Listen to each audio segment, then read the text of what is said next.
2 Chainz.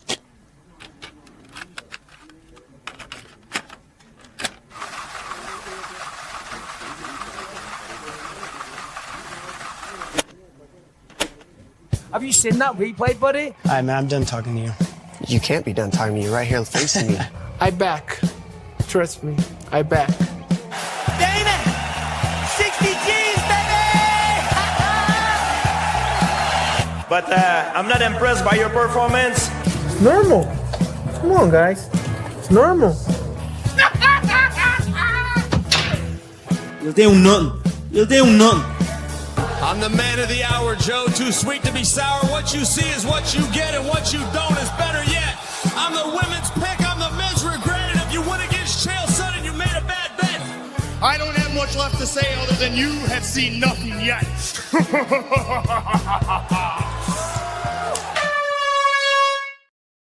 What's happening, Fight Week Show fans, Fight Week Show people? Then we are back with another prediction show, and this time we're working on the UFC 320 Ankalaev Big Ank versus Poatan Alex Pereira. And joining me to break down this shit, to preview this shit, and run the predictions are my boys. I got S-Dogs MMA, I got Crossover MMA, and I got MMA normally. But today is a special day, man, and we got S-Dogs MMA. Earth Day greetings to you, my boy. Happy birthday, more life, more blessings. And yeah, how you feeling, my bro? Bro, first of all, I appreciate you boys. Y'all were all still here during the last birthday, and y'all are still here today. So I just want to let y'all know I appreciate y'all for always dealing with me. I know sometimes I come at y'all a lot of crazy times sometimes, and y'all got to deal with it, and I am so sorry for that. But I appreciate y'all boys. I look at y'all as true older brothers. And before I get done being sappy, for real, thank y'all for everything, y'all. It's been a great journey with y'all, and seeing everyone fucking grow, son. Crossover fucking monetized. You know what I'm saying? That's crazy. What's up. It's crazy. We're back in the cut, Ola. We're about to make some fucking predictions, son. One more sleep, like your hat says. Shout out John Anik. All I want for my birthday is Cross to take his top off. Now let's fucking make some picks, baby. Let's go, Shama.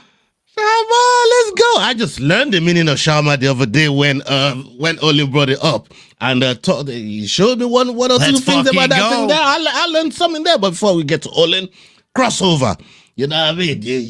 You scarce around there every now and again, but we like when you pull up, man. You know what I mean? We just be talking to you about your goddamn job. Maybe you should go back to working from home, man. How you doing, man? I'm doing good, man. First off, happy birthday to Sterling. Let's go. Enjoy it, man. Nothing but blessings. Wish you nothing but the best, brother. And then shout out also, bro. I think this is like a year I've been on here with you guys, man, because I think it all started with UFC 308. Yeah. And you know, it's been a year, and man, time flies, and looking forward to chopping it up about UFC 320. Shout out to everybody in the chat. Yeah, man. Big up everybody in the chat. Big love to every single one of you that's logged in. And I come to my boy, Olin, MMA normally, always pulling up. We've been putting some shows together lately. And yeah, if you haven't seen our last work with Big Muddy Modestus Bukauskas, go check that out. And we had KBD, Black Diamond in the house. He just pulled in as well. And we got big news on the horizon. Our boy, Adrian Sanchez, is up for a title fight. Olin, how you feeling, man, with all the things that you've been hearing, brother?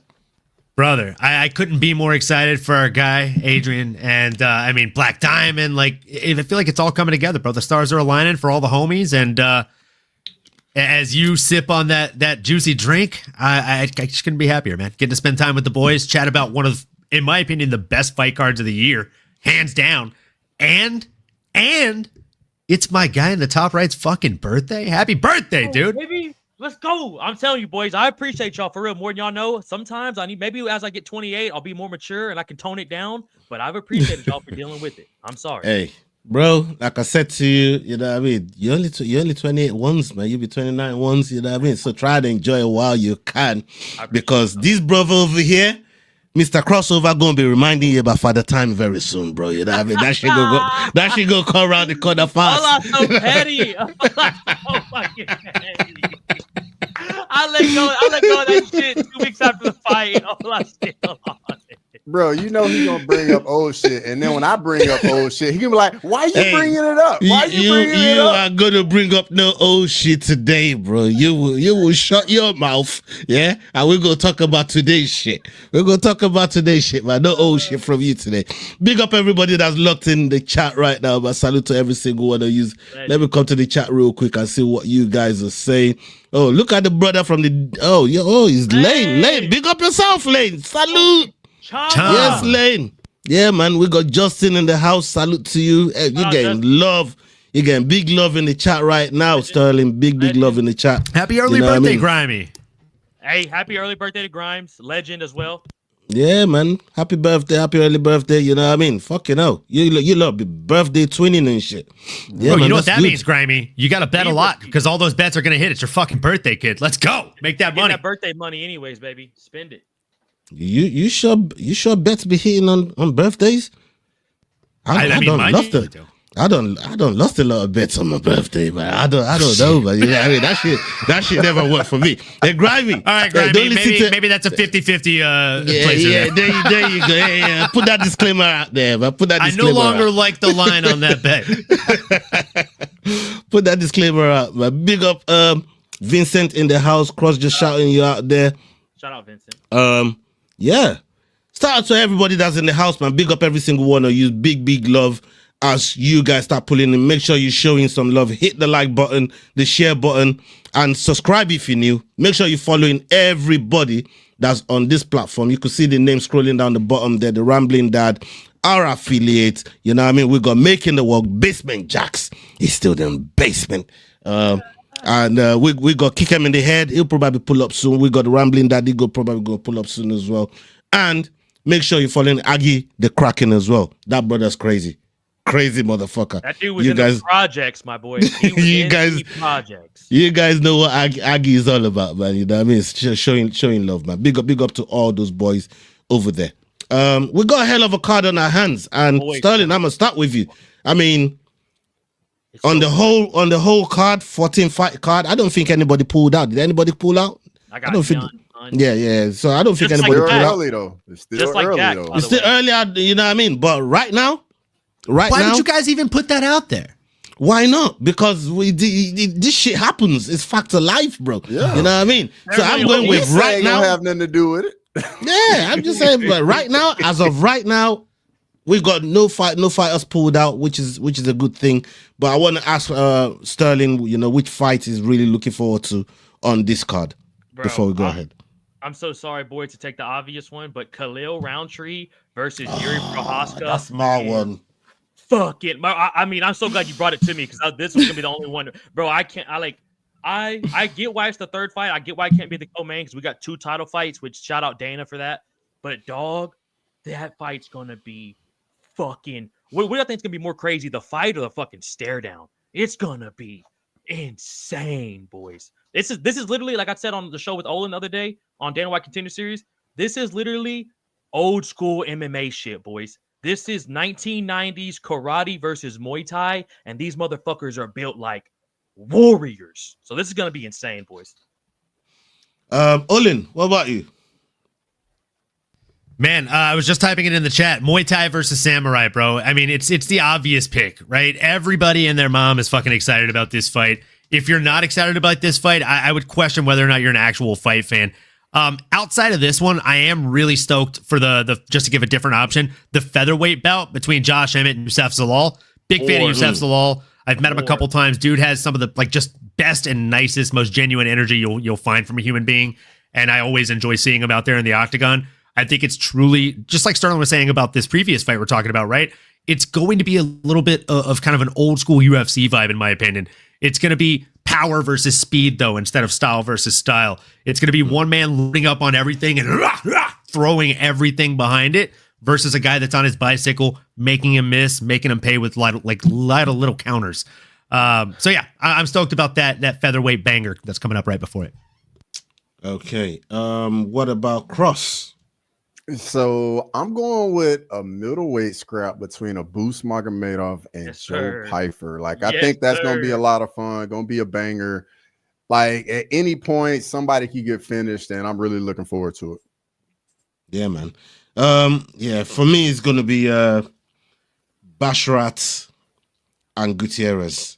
Ooh, that's a scrap. Chris How Gutierrez. that's just that brother is just scrappy. Like everything about Gutierrez is you know you're not gonna be in for easy fight. But Bashra, I love the Bashra brothers and what they bring. They just have a different dimension and different dynamic to how they approach fights. And I think it's gonna be a good mix of styles between Gutierrez and Bashra. So yeah, that's probably one you could put down for fight of the night if you're a betting man. So I will I'll definitely be looking forward to that one.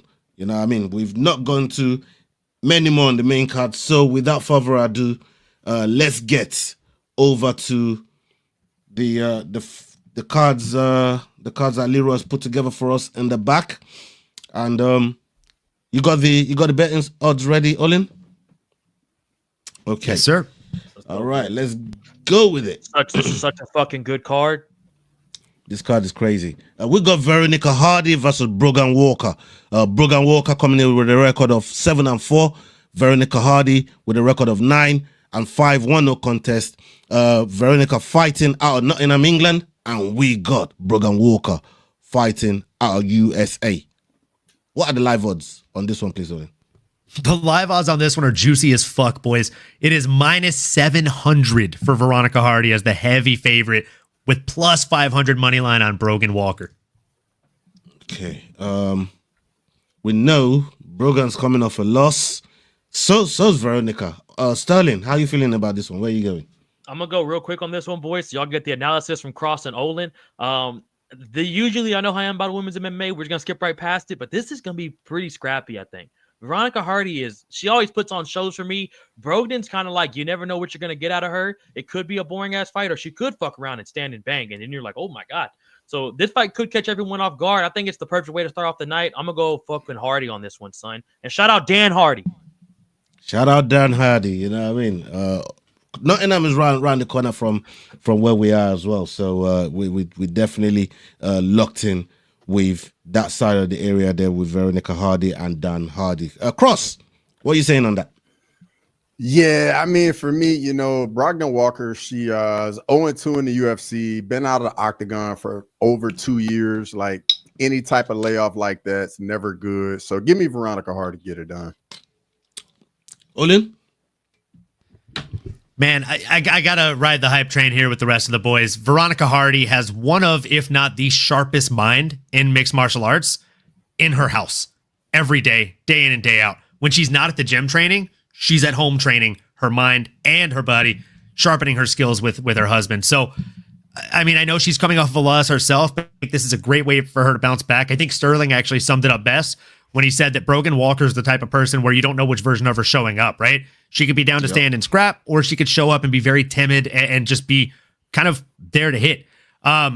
With all due respect, even if she's there to scrap and throw, for somebody like Veronica Hardy, that's a very technical type fighter, she's still going to be there to hit. So I just think that Veronica Hardy is the better fighter. We haven't seen her truly fully come into fruition or into her best. She's 29 years of age, and I think a lot of us forget that. Brogan Walker's 37 years old. She's at the end of her UFC career, at the end of her MMA career for the most part. And with all due respect, Veronica Hardy is still 3 years before she hits fight prime. So give me Veronica all day here. That's why she's a -700. And that 2-year break is crazy. When Cross said that, I did not know that shit. Mm-hmm. And 100%, you're not wrong. You're not wrong about that. And the one kind of crazy part that I do have against Brogan Walker, after what everybody said as well, I mean, you don't go around losing by KO to Juliana Miller. If everybody knows Juliana Miller and follow that tough, Ultimate Fighter journey, she don't knock people out. She subs people. Like, that's her game. Like, she goes to jiu-jitsu tournament. Like, her whole gym, like, a BJJ is solid. But to get knocked out she got beat by Juliana Miller, she got beat bad for the knockout too. Bro. I ain't trying to respect that, man. You know, I'm trying to say if she choked you out, I might respect it a bit more because I know what Juliana's game is all about. You know what I mean? But definitely not. She's not a knockout artist, and to get KO'd by Juliana Miller, like what do you think like Hardy's gonna do? Like you said, Olin, You know, she got one of the most brilliant minds in MMA, like just breaking shit down. If there's somebody to ever break down a tape that you want in your corner, and now that person is a husband in Dan Hardy, yeah, you know what I mean? Like, if there's any tape to be found to be broken down, Dan Hardy is gonna do that shit. So yeah, I definitely gonna be going with Veronica Hardy here. So yeah, this one's gonna be a full house. Let's get to the other one on the docket. We've got Ramiz Brahimaj versus Austin Vanderford. Austin Vanderford coming in with a record of 13-2.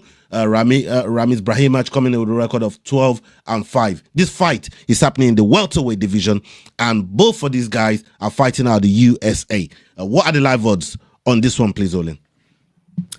Ramiz Brahimaj is coming in as a plus 240 underdog. Austin Vanderford is currently sitting as a minus 298 favorite. Pretty heavy favorite.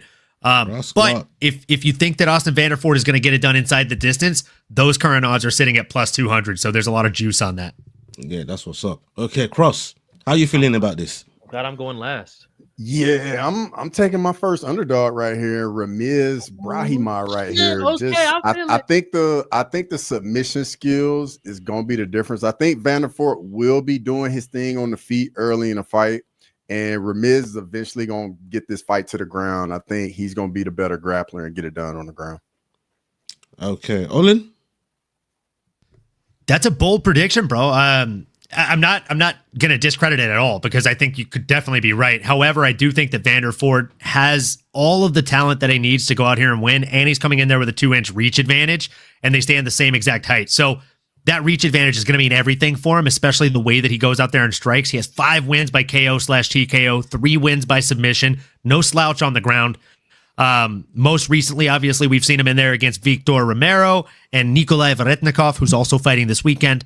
We'll talk about him in a little bit, but he got the finish over both of those guys, and he took 3 rounds to do it over both, right? So round 2 for one of them, round 1 for the other one. I think he probably is going to go out here and get it done inside of the first 2 rounds, if I had to guess. And, I mean, candidly speaking, I think that plus 200 line is pretty fucking juicy on taking him inside the distance. I might have to sprinkle a little bit on that one myself. Ola, what are you thinking on this one? Yeah, I hear you, and I hear all the things you said about Austin Vanderford, but that also applies to Ramiz Brahimaj. And Brahim is coming with a submission win, right? He's coming back with a submission win and the KO before that. So when it comes to knockout, he can do it against Mick Gore, which, you know, he's not out of the UFC now. And it's the same level of opposition if you want to look at it when you look at the 2 wins that Austin Vanderford is really coming from. The only thing he has in the advantage is the reach, like you said. But I think Brahimaj can work his way, and he's pretty skillful. He's been around for a minute. Austin Vanderford and Paige Van Zandt, you know, they be doing some extra shit to get money. I ain't hating it. I ain't hating it. You know what I mean? I'm not hating on it. You know, I'm trying to say. I'm just saying it's time consuming for your gym time. You know, I'm trying to say when you're trying to do those things while Brahimaj is in the gym the whole time, just training for this fight. For me, for my money, as an underdog, give me Brahimaj. You know, I'm so happy I went last because I thought I was gonna be the only one to go with Brahimaj. I was like, bro, I'm gonna pick this dude, and they're gonna go, why the fuck did you pick Brahimaj? And I was like, bro, I think what y'all said, Austin Vanderford's had 2 not tailor-made fights from in the UFC, but winnable fights. The second one was a bit crazy too, like the way it ended as well. But I mean, the guys he fought, I could see fighting a Bellator. You know what I'm saying? Brahimaj, bro, is a fucking beast. I could see him fighting a Bellator as well, dog. But he's been in the UFC for so long, and I think he just has more experience, bro. And I thought I was gonna be the only one going with it. So I'm glad you boys win as well, and that's not a bad underdog pick for y'all's contest. Definitely not. All right, let's go on to the next one here. We got Punale Soriano and Nikolai Veretnikov. Nikolai Veretnikov coming in with a record of 13-6, and we got Punale Soriano coming in with a record of 11-4. Soriano fighting out of the USA, Dahu, Hawaii, and we got Veretnikov fighting at Orange County in California. What are the live odds on this one, please, Olin? Currently, Nikolai Veretnikov is sitting as a plus 260 underdog, and his opponent, Puna Soriano, is sitting as a minus 325 favorite. Bro, a lot of heavy favorites. That name been reminding me of Punani so much, man. I don't know why he go fucking got. Bro, we know where your like mind that, at, bro. man. Like, You been drinking that drink, dog. Hey, yeah. God damn, bro. You gotta stop sipping on that during the show. Hey, brother. Hola, beer's on the later, ceiling. kid. Beer's on the ceiling. Hola, come on, bro. Hey, shout out Ian Miller. He just let us know Paul Hughes and Nurmagomedov rematch is starting right now What did he say, in folks? PFL. Ooh. I know. I think I can see it off Crossed Shades. And also, he just let me know the news that I posted in the chat. Not sure if you guys saw this, but John Jones' older brother, Arthur Jones, just passed away. No. Sorry to hear that. NFL legend. Oh shit. No news released on cause of death yet, but they found him today. Oh, that's fucked up. That's tough. Yeah, thoughts are with the family, man. Yeah, thoughts are with and the prayers, family. man. You know what I'm saying? Yeah, man, for real. Okay, let's get back to this fight card right here. So, Olin, we'll Punani stick with you. We'll Soriano? stay with you. We'll stay with you, Olin. Punani Soriano. It might as well be called that, man. You know what I mean? Like, yeah, what are you saying about this fight? Look, man, you're right about one thing, right? You can compare him to Punani because Punani always hits and always hits hard.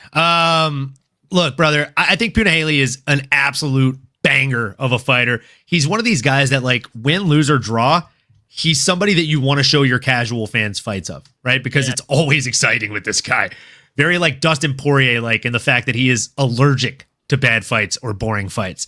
So I think this is going to be a fun fight for as long as it lasts. But from a betting perspective, I don't know, dude. It's tough because Punahele Soriano has been up and down. He's 11-4, so damn near a 500 fighter when it comes to records.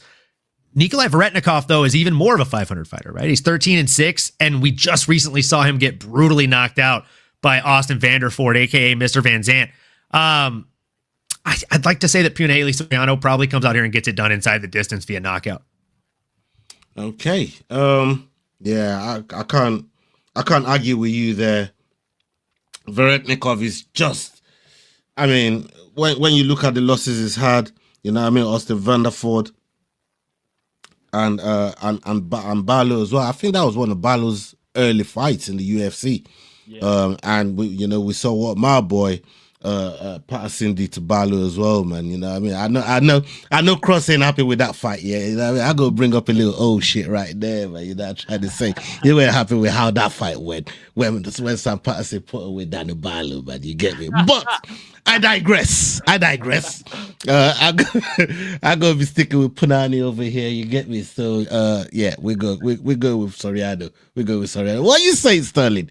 Bro, what you saying? I love when Ola brings up old shit, but dog, All the time. It's the best, though. It's the best, bro. I'm going Soriano in this bitch, bro. This dude throws coconut bombs, son. This dude comes in there and just has a fucking killer, be killed mentality that we really don't see in the UFC as much anymore. This motherfuckers want to go out there, son, get in the pocket, take a couple shots. But Veretnikov, that motherfucker's a dog, and anybody from the Ukraine is a motherfucker. So, or anybody that ends in Stan or Crane or whatever, they're a motherfucker in general. So, I think Soriano's gonna come out here and get it done though, son. Landing some coconut fucking bombs. Oh, Can I say that I love that you keep calling him Coconut Bombs because I confused him and Maki Patolo, whose nickname is Coconut Bombs, It's Coconut for like Bombs. 3 years. Bro. Yes. Yeah, for real. I thought they were the same guy. Hold They on. look the same. They fight the same. They're from the same area. Are we talking about the same coconut bombs? But hey, you know what? I almost said Coconut Bombs in my breakdown. I'm like, don't do it. I've done it the last 3 times. This guy's fought. That's not him. Them Hawaiian motherfuckers got loads of coconnuts over there, bro. You know what I mean? Bare coconut trees as well. Bare coconut trees. Dog, the way he's built too. Fucking little tank of a motherfucker. Brother. He's built like Come Bane. on, dude. Yeah, man. It is so funny watching the fights off across his shades right now. I'm not gonna lie to y'all. I don't want him to give his predictions because I can. We're all doing the same right thing now. It's perfect, bro. Cross, So if what's you could Cross just saying? give your prediction. Don't look at the screen, please. I got you. So we get copyrighted. I'm going with Punahele Soriano. I think he's gonna have a bit too much volume, throws big shots. I think he's gonna have a speed advantage over Veretnikov as well. So give me Soriano to get it. Oh, Sorry. Yeah, you Bro, see, Tell us how you really feel, Cross. Bro, Hey, listen, fucking listen. notorious for You giving see his what you just reactions heard away, from bro. Cross right there? Fucking notorious. That's Cross on a fucking watch along with I swear to absolutely God, nothing thank you. happening. Thank Nothing you. happening, and Thank then you. it does a whoa. Hold up. Bro, like what the Fucking fuck was that? Cross What would the be fuck was that for? Bro, Cross would be like, hey, I ain't gonna say nothing for y'all. Like, we're a minute behind this motherfucker. And then we're 3 times before we see the one punch. He's like, Oh, it's all over. yeah, we'll see the knockout. When Charles got slapped, I knew he got slapped. It is horrible to deal with on the fucking watch along, man. Crosby going nuts over fucking a fucking straight jab or some bullshit. Like his version of not giving away the outcome of a fight is if he knows you're all going for Charles Oliveira in that fight, he's like, oh, Bro. damn, sorry, boys. Hold it. He's terrible. Tell me I'm wrong, dude.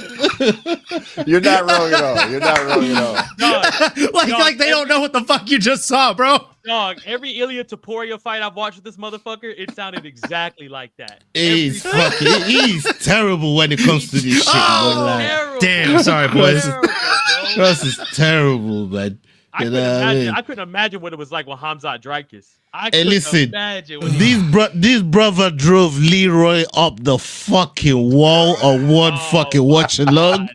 It was bad. Leroy got a fucking. Leroy was losing it. He was losing it. I was fucking having fun just watching Leroy lose it, bro. Because I was ahead of it. I was ahead of y'all, anyways. You know what I mean? I was keeping it together, but the way he was going on and winding Leroy up, because Leroy was way behind. Hey, and he was drinking too. So Leroy was drunk. Leroy was like, "Shut the fuck up, blood." Hey, and as soon as Oliveira got knocked out, he just booted me off the screen. I mean, you earned it. Hey, Cross man. Hey, but what's so funny, dog? Cross didn't come back for 5 minutes and then came back to "I told y'all." Like he was fucking. Yup, you already know. He's terrible. Like he's terrible, bro. The cross is terrible, man. But we love him for it. We absolutely love him for it, man. You know what I mean? Okay, we got full out on the Punani fight. Let's get on to the next one on the docket. And we got our boy, Patchy Mix. Patchy Mix, let me just get this comment off the screen. Bear with me 1 second. What the fuck is going on here? God damn it. There we go. The stream's gonna crash. No, slow down. McDane's not here to end it. Okay, we got Patchy Mix versus Jakob Wiklas. Jakob Wiklas coming in with a record of 16-3. 2 no contest. Patchy Mix with a record of 20-2. This fight is happening in the bantamweight division, and Patchy Mix fighting out of the USA, and we got Jakob fighting out of Poland. What are the live odds on this one, please, Olin? Mr. Patrick Mix is coming in as a heavy favorite at -325. His opponent, Jakob Wiklas, is sitting as a +260 dog. Okay. Yeah, I think it comes back round to me. I'm going to be going with Patchy Mix on this one.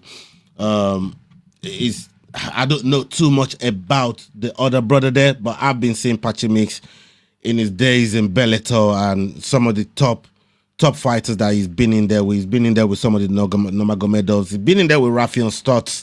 Like, these are fighters that I respect, and yeah, I think he's really, really going to put this Jakob from Poland. He's gonna put in the rearview mirror by the time this fight is done. So for me, I'm going to be going with Patchy Mix on this one. What are you saying, Sterling? Bro, it's hard, right? Because I don't know too much about Homeboy that he's fighting right now. I'll be honest with you. So I don't have too much to go on him, like what style he has. But dog, the way he got worked against Mario Bautista, no disrespect to Mario Bautista, but look up a fight where he's done that to another man in the UFC. You know what I'm saying? He fucked up Patchy Mix. And maybe Patchy, like I said, bro, I ain't gonna lie, the nerves had to be there for you. Like, I've only fought in front of fucking, like, maybe 100 people. I was freaking the fuck out. I can't imagine fighting in front of, you're in fucking T-Mobile on a stacked card, and then you kind of think you're gonna go in there and fuck Bautista up and ragdoll him, and Bautista is Canelo in your ass. Like, your shit's fucked up at the end. So, I'd probably go Patchy on. Is he the favorite? Yeah. Yeah. I'd probably go Patchy on this then. That makes sense, but I don't know too much about Homeboy. Maybe Cross and Olin can tell y'all some analytical shit. I mean, let me ask you this. What do you think Batista would have done to the boy that Patchy's fighting tomorrow? I think it's a Same decision, shit. and it's probably maybe a finish. But it's not. It's like a submission finish. It's not like what he did to He beat the shit out of Patchy. Right. So this is what I'm trying to say, because when these guys come into the UFC, you always see there's levels to this thing. Unless you're really, really fucking special, unless you're that fucking good, you generally just see the difference that there's levels to this shit from the promotion you're just coming from to coming to the UFC. I mean, dog, imagine he fights Jair or Calvin Qatar or fucking even Yusuf Zalal. You know what I'm saying? Like Lerone Murphy. You want to fight that motherfucker? You know what I'm saying? It's like these are problems you don't want, man. Cross, what are you saying, bro? Yeah. So I mean, Jacob, man, you got 10 submission wins. Patchy Mitch got 13 submission wins. So we got 2 BJJ guys, and it might end up just playing out on the feet. Patchy Mix in his first UFC fight, man, the dude does not move his head at all. He literally just is standing there to be hit. But we don't really know anything about Jakob, so it's basically a coin flip. But I'm going with Patchy Mix. I don't really have much confidence either way in this one. Yeah, man. Olin, what you got? Yeah, man. A lot of people like to look at that Mario Bautista fight like Sterling is, and I get it. The first time I watched it, I felt the same exact way. It looked like Patchy just got shut out and beat the fuck up. But he still landed 122 strikes against the UFC veteran Mario Bautista, and that's worth mentioning. yeah. When's the last time somebody landed 3 digits of strikes on Mario Bautista in general in the UFC?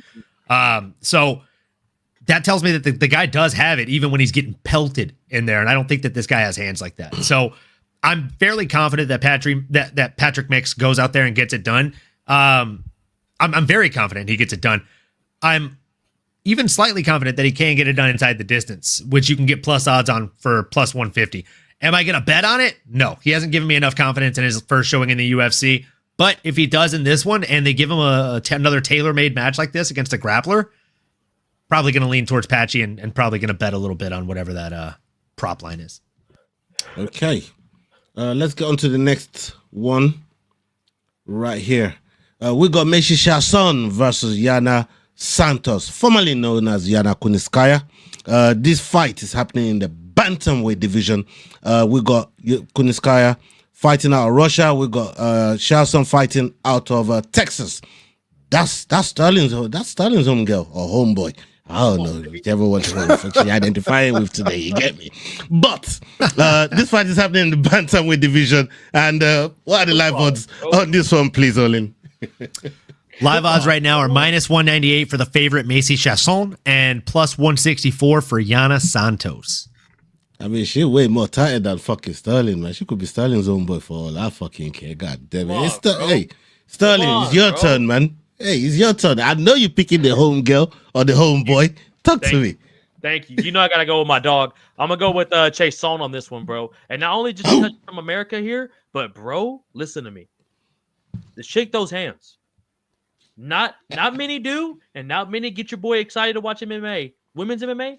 But my boys, I think this is going to be interesting. And if Chase Song can land a couple of fucking bombs down the middle, because Giannos is a fucking kickboxer. So she's going to come in there throwing some nasty shit at Chase Song.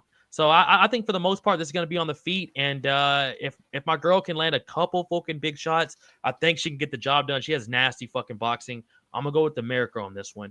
I could already assume who Cross is going to pick, but let's let him talk. Yo, so how come your homegirl's missing weight and shit, man? We just heard in the chat that she's missing weight. Hey, dog. Hey, it could be let's call you out on it. If you're gonna claim Messi Chasson, claim all of her. If you're gonna claim Messi Chasson, claim all of her. Hang on. We ain't letting you off the hook on your birthday. Ready? Y'all ready? Where you think you at, dog? It could be that time of the month. Oh, dog, no way. It could be that time of the month, and weight cut gets a little bit harder, boys. I'm just being honest with y'all. Sterling speaking from experience right now. Sterling was like, look, guys, look, I don't always miss weight, but the one time I did, it was also that time of the month for me, you guys. Hey, Cross, walked right into it. Like what do you got for that, man? Like what can you say? What do you got for something like that, bro? Like, God. Yeah. So I'm saying do your job. That's what I say. This is what I got for me. Yana Santos, for me, in her last 2 fights, I thought she looked the best she's looked in the UFC after having the kid. You know, she's a bit more, bit more. Wait. Hold on, please. Osterberries, who released you out of prison, bro? Who said you could get out of Belao jail? Oh my God, bro! Like, no. We're not gonna let that shit slide. Yeah, you need to go fix that shit. Get back in jail. Put your I love Belao profile back on, and then come wish Sterling a happy birthday. Let's go. That's what Sterling wants to see. Yeah. Hey, it's either that or Cross takes his top off, and he hadn't taken his top off yet. So just because I ain't got nothing to do with it. I'm not in that. Hey, Osterberries. You're not gonna give the boy the one thing he wants for his birthday? Come on, Cross. That's mean, bro. Hey, listen. Absolutely not. Osterberries, man. Just because you look like you've been sent to Dagestan 3 years and forget, don't mean you can rock up here on this Holloway fucking profile.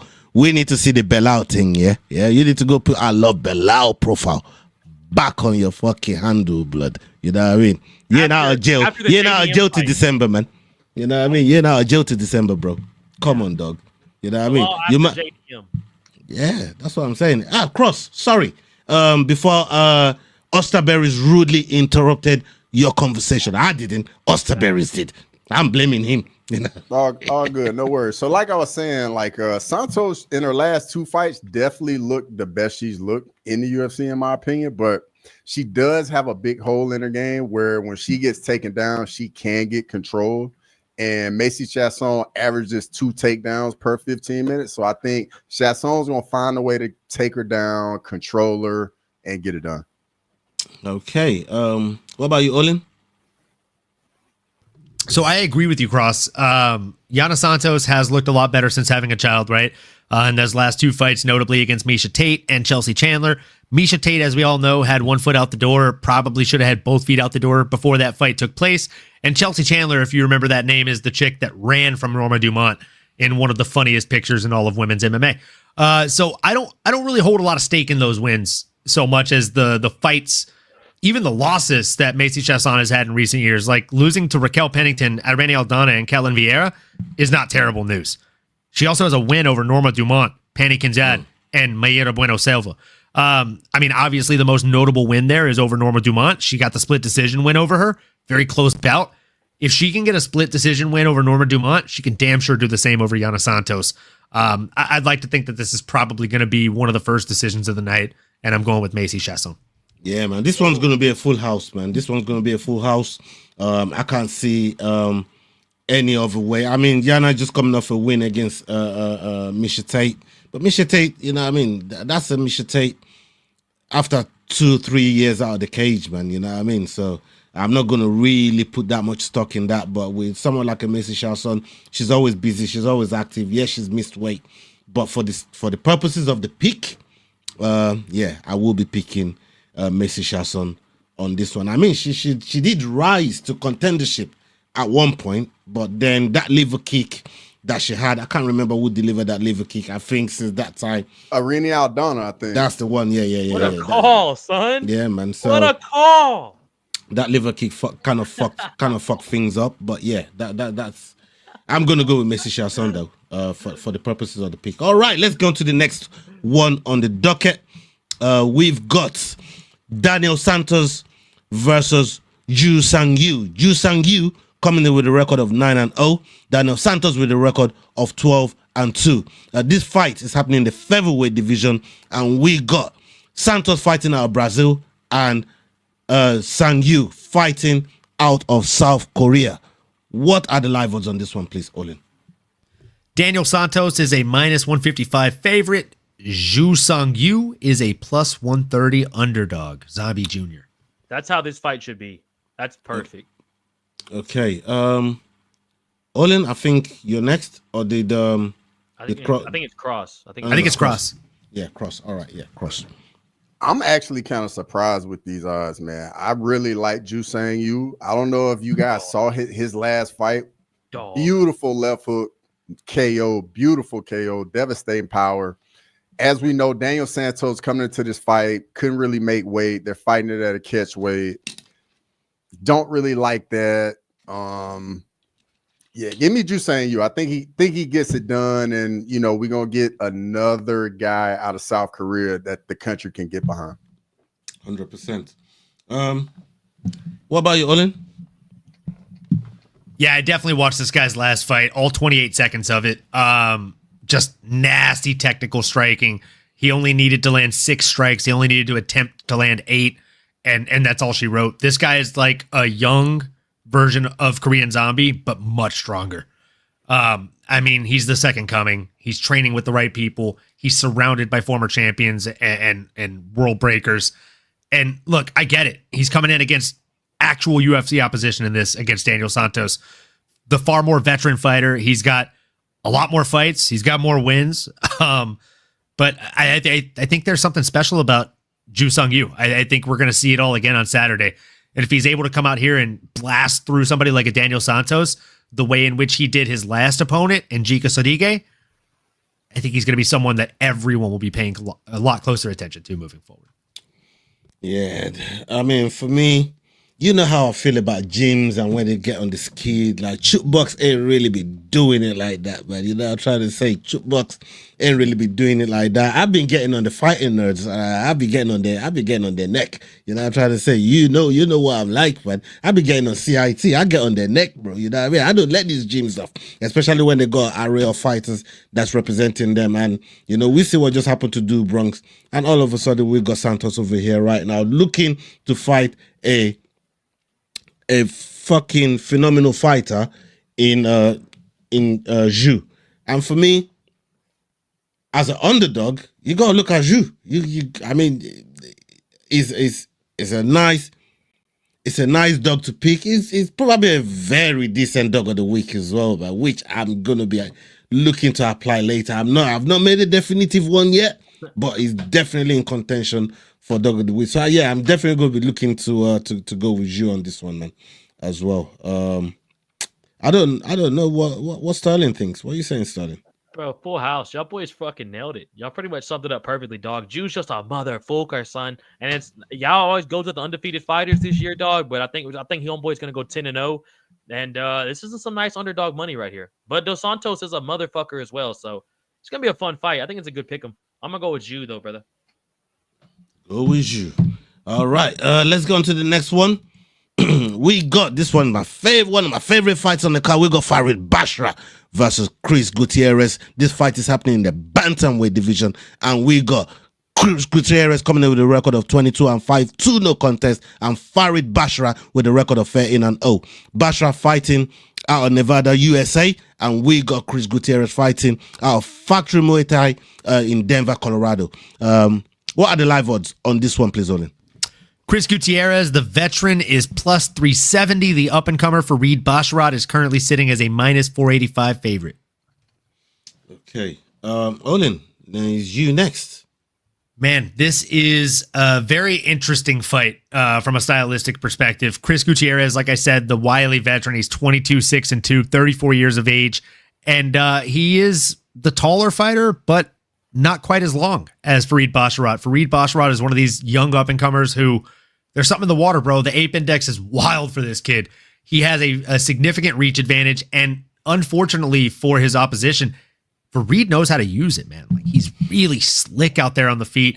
The way in which he navigates, cuts off angles, the guy's really able to put it all together from what I've seen. It's the reason he's 13-0. I like El Guapo a lot. I just am not confident that he's going to be able to go out here and defeat the opposition.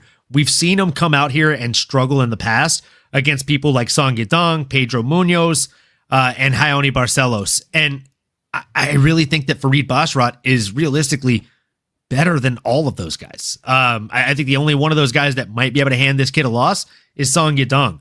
So give me Farid Bashra and give me him confidently. Am I betting on this one? Fuck no. Minus 485 is awful odds. Yeah, it's definitely awful. But yeah, I can't look past Bashrat in this one. But the reason I love this fight so much, pardon me, the reason I love this fight so much is the competitiveness that comes with Chris Gutierrez. Gutierrez never makes any fight easy for anyone. You know what I mean? You might get the win, but he's gonna make you earn that win. And you know, sometimes Bashrat looks like he's just shit is just made easy for him. You know, he makes fight looks easy. That's what he does. He just goes in there and make it look easy. And I think Gutierrez is gonna give him a good run for his money, even though he's gonna get the win. But I think he's gonna get a good scrap. We're gonna get a good scrap out of this. I actually like the stylistic matchup between these two guys. That's what's gonna make it a scrap, in my opinion. And yeah, that's why I'm gonna be going for this fight to be fight of the night, and I'm going to be going with Farid Bashrat to take the win. Alhamdulillah. What are you saying, Star? Fight of the night is a good shout, bro. Threw you boy under the bus that quick, huh? You talking about frame under the? What are you talking about? Frame under the bus? Under the bus so quick, bro. Like, you thought we was just gonna miss that? Hey, I like me some Chris Gutierrez. Under the bus he goes, man. You ain't loyal, man. Thank you. I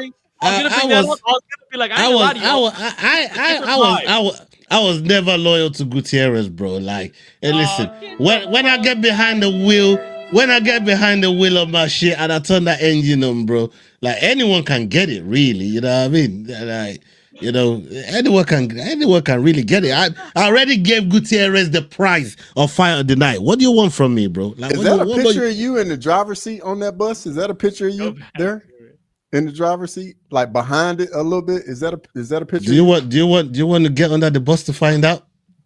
I'm not worried about the bus, dog. I ain't worried. I know I ain't going under the bus, dog.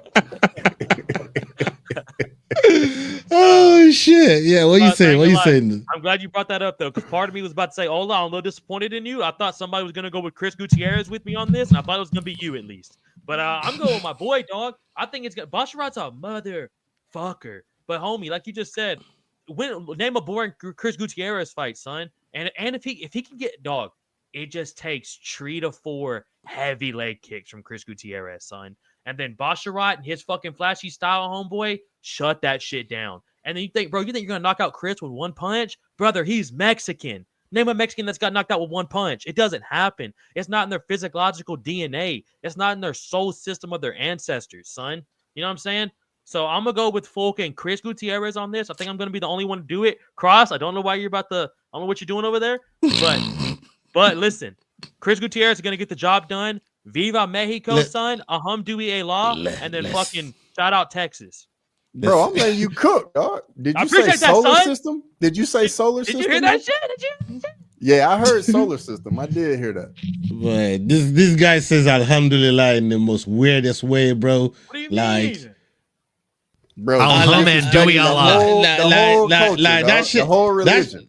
That shit makes you fucking want to fucking puke up. At the same time, give this man a slap both sides of the face to wake him the fuck up. Dog. You know what I mean? Like, come on, dog. You know what I mean? No. If you're gonna say Alhamdulillah, you have to put that.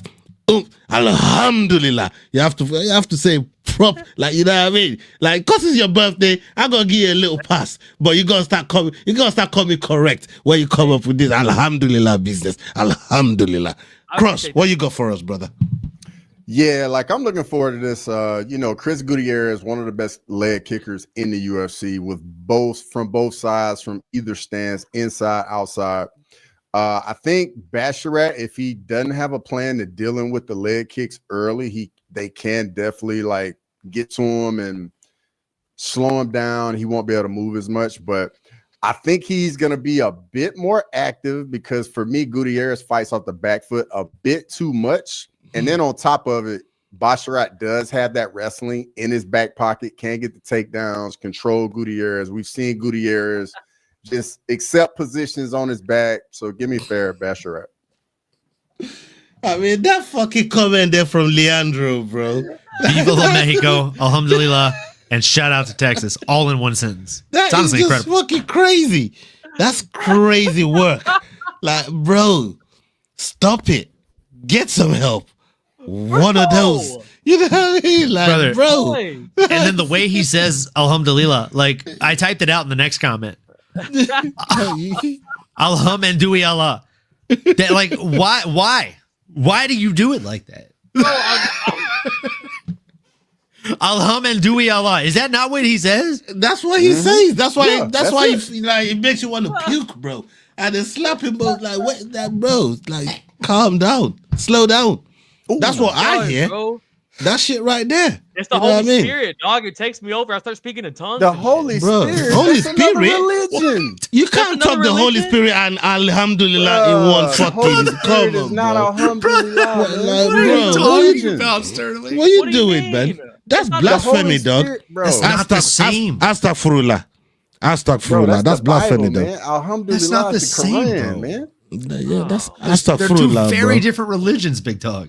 Come on, dog. Come on, bro. Like, Stanley, you getting out of control now, bro. It's your You know birthday, what I but you mean? can't get a pass with that. Come on. You getting out of control now, man. You know what I mean? You get, hey, they say Bash gonna control you. You getting out of fucking control, man. You know what I mean?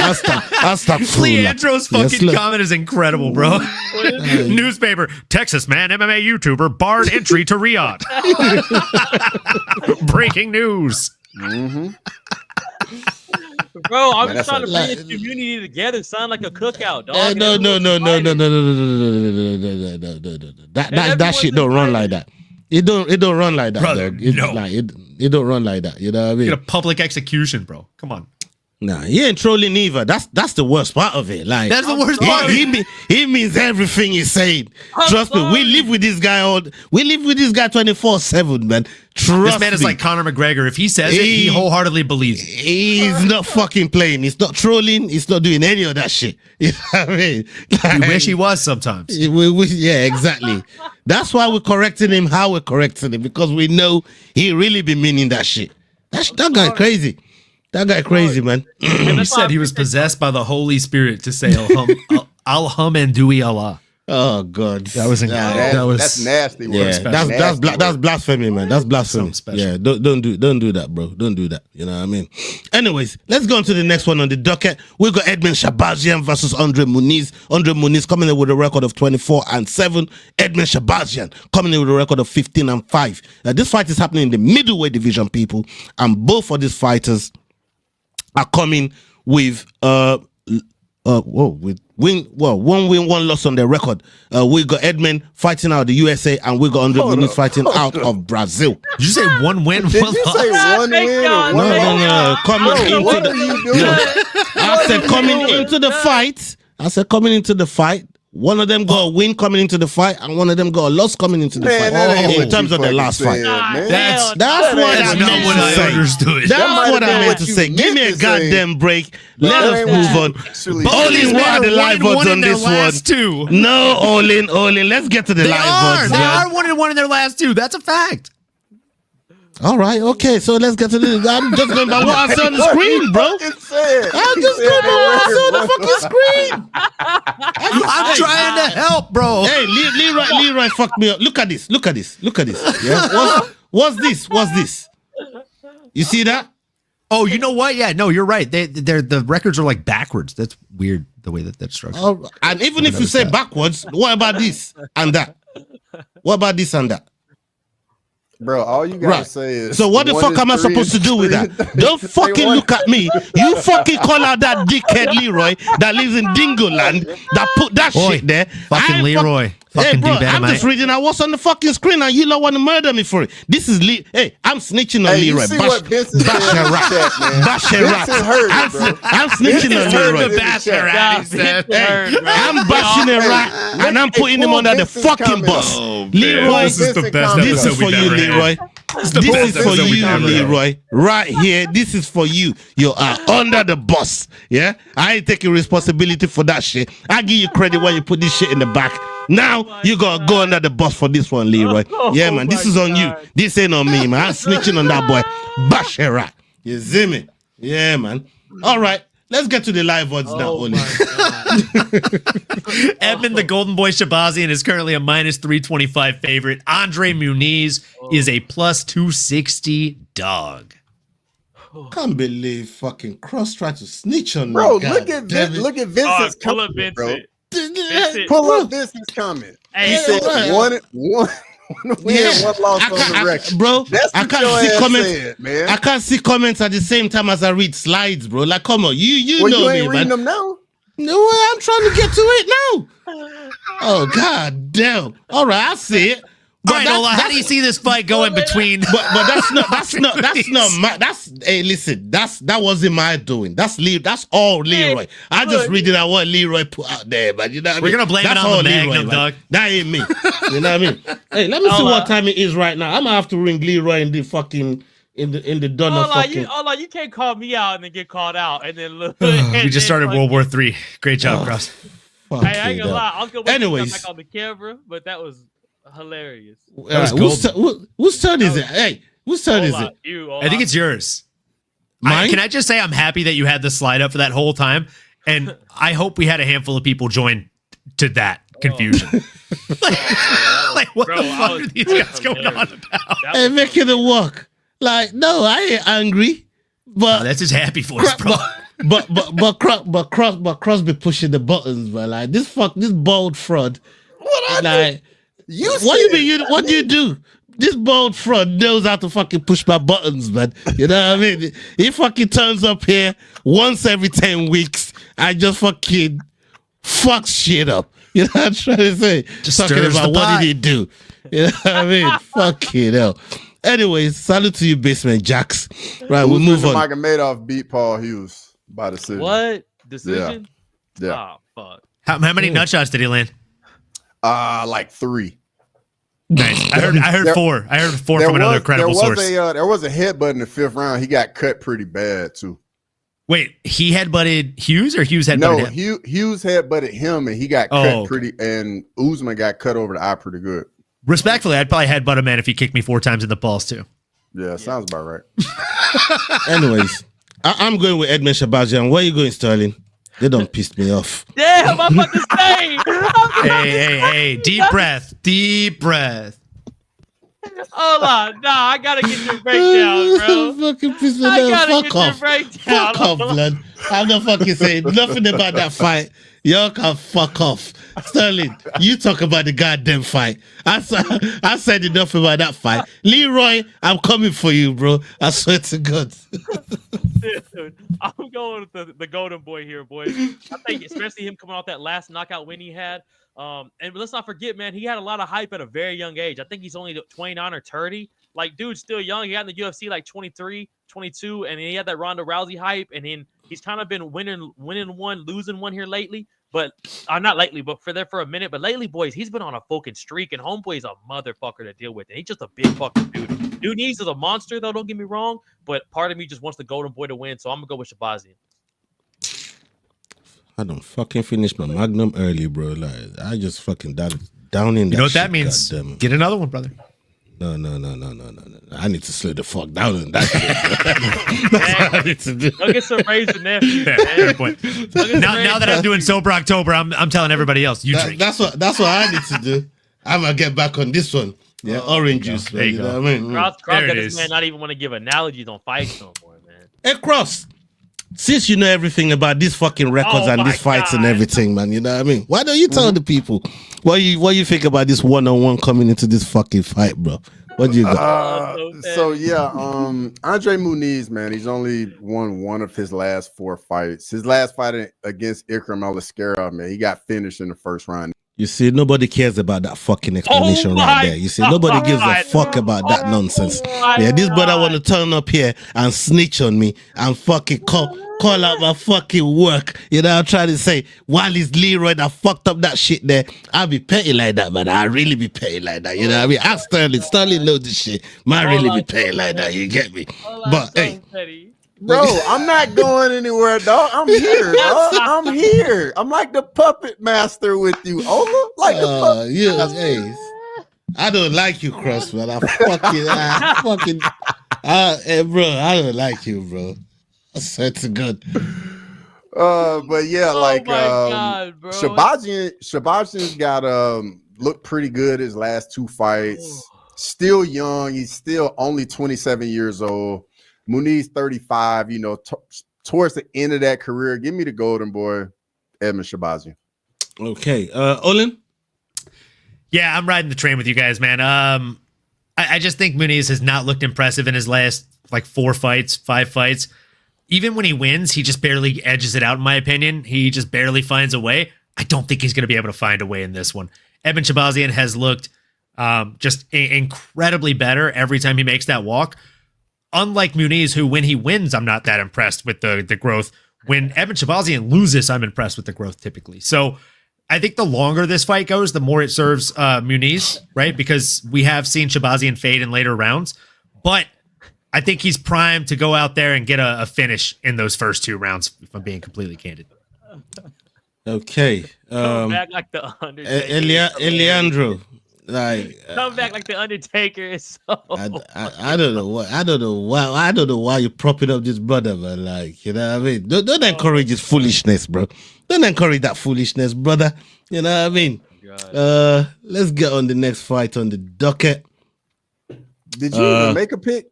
Oh, yeah, I did. He went with Shabazian, I went but he first. didn't know analogy. I was like, yeah. Thank you, Cross. All thanks to you, motherfucker. That was perfect. Oh my god, that was fucking perfect. I added that right after we saw that comment coming. Clip that. Yo, somebody please clip that, please. Down with the quickness, shit. baby. Oh my god, that was perfect.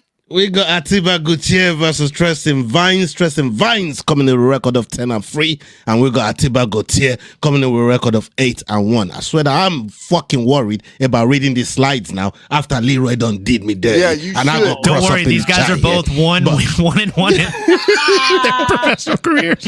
I'm fucking worried about reading these fucking slides now. Leroy, what the fuck have you done? Atiba Gutierrez fighting out of Cameroon, and we got Tristan Vines coming fighting out of the USA. This fight is happening in the middleweight division. What are the live odds on this one, please, Olin? I mean, you don't even want me to read these slides, Fox. Bro, I think I'm making them up. Read the slides, bro. You know what I mean? The live odds are like something from Looney Tunes, brother. Atiba Gutierrez is minus 1,650, and his opponent is plus 950. Yeah, I mean, Bet Online got him as minus 1,700. Yeah, this is crazy. 1,700? Yeah, minus 1,700. Like to put that into perspective, boys, if you put $50 on Tristan Vines and he somehow gets it done, money line, right? Like not a prop bet, you make 525 back. That is insane. That's madness. That's madness. Hey, that's insane. That's because they know that ain't gonna happen. So Sterling just gonna come right to you and let's go. Still disrespectful, even if it's true. Look, boys, I'm gonna figure out the raw shit. I'm gonna leave that up to these 3 boys to give y'all some analogy and some fucking stats. This is the odds makers aren't on crack. This is fucking exactly what they should be doing. Manny Ngannou is gonna come in here. Gutierrez is gonna come in here and throw fucking African hammers. This dude's a fucking monster, son. This dude's physique is absolutely fucking crazy. I have no idea how he makes 185. This dude's just a motherfucker, son. He's going to come in here literally swinging like the fucking Hulk. This shit, to me, is going to look like Ngannou versus Rosenstruck during the COVID days. So I'm going to go fucking Manny Ngannou on this one, son. What are you saying, Cross? Yeah, everybody's piling in. It's probably going to, everybody's loving Atiba Gutierrez in this one. But, hey, I'm from Alabama. Tristan Vines from Alabama, bro. I give 0 fucks, man. 0 fucks. I'm going Tristan Vines to get KO'd in the first round. Whoa, that was cool. Hey. Hey, I feel like we never hear cross cuss. So when I do, I'm like, oh listen. shit. That Bama fucking ganja hits different, bro. Like that Bama ganja hit. That Bama ganja must be hitting different, man. You know what I mean? Hey, Olin, what you saying? How you feeling about this fight? You agree with Cross?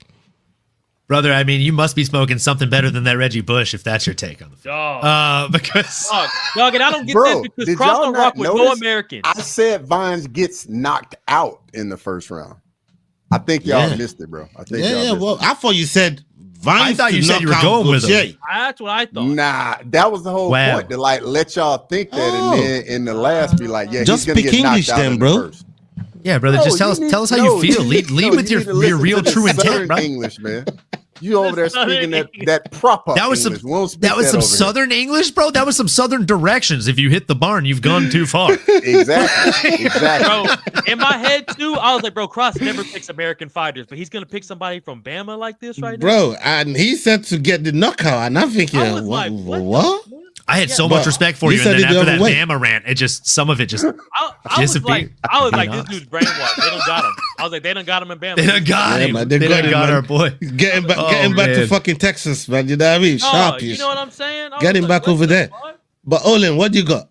Look, bro, I'm gonna bust out the Jean-Paul Gaultier fucking cologne in support of Atiba Gauthier. This motherfucker's a killer. He is a little Ngannou, as people have said. Like, I see the comparison.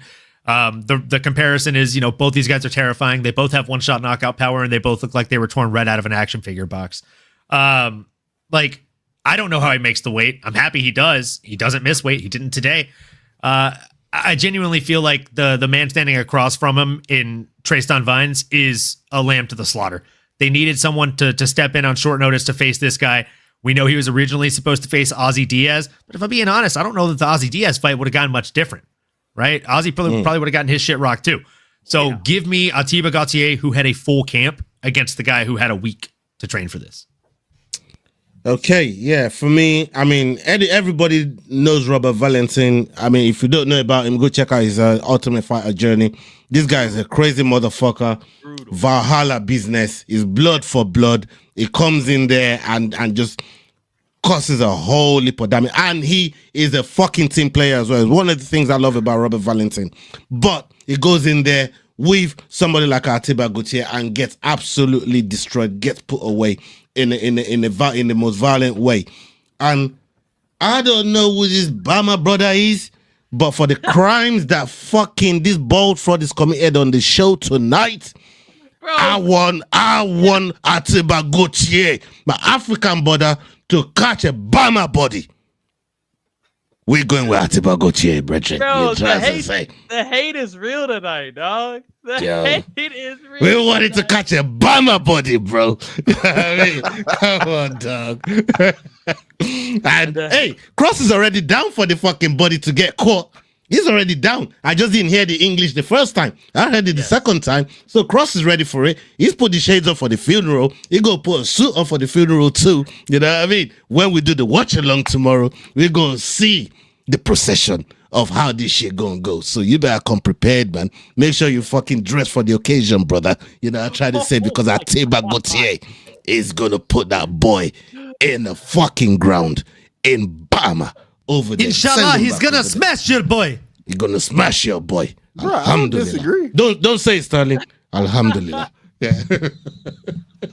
I love this comment from Vincent. Atiba is also a crazy cat lover as well. It's weird. He's so soft outside the ring. I love it, bro. I have cats myself. Big cat dad. One of them sleeping right next to me right now. So, dude, big fan of Atiba. Yeah, man. Big up everybody that's been locked in the chat with us today. I'm about to pass out, bro. What is wrong with you right now?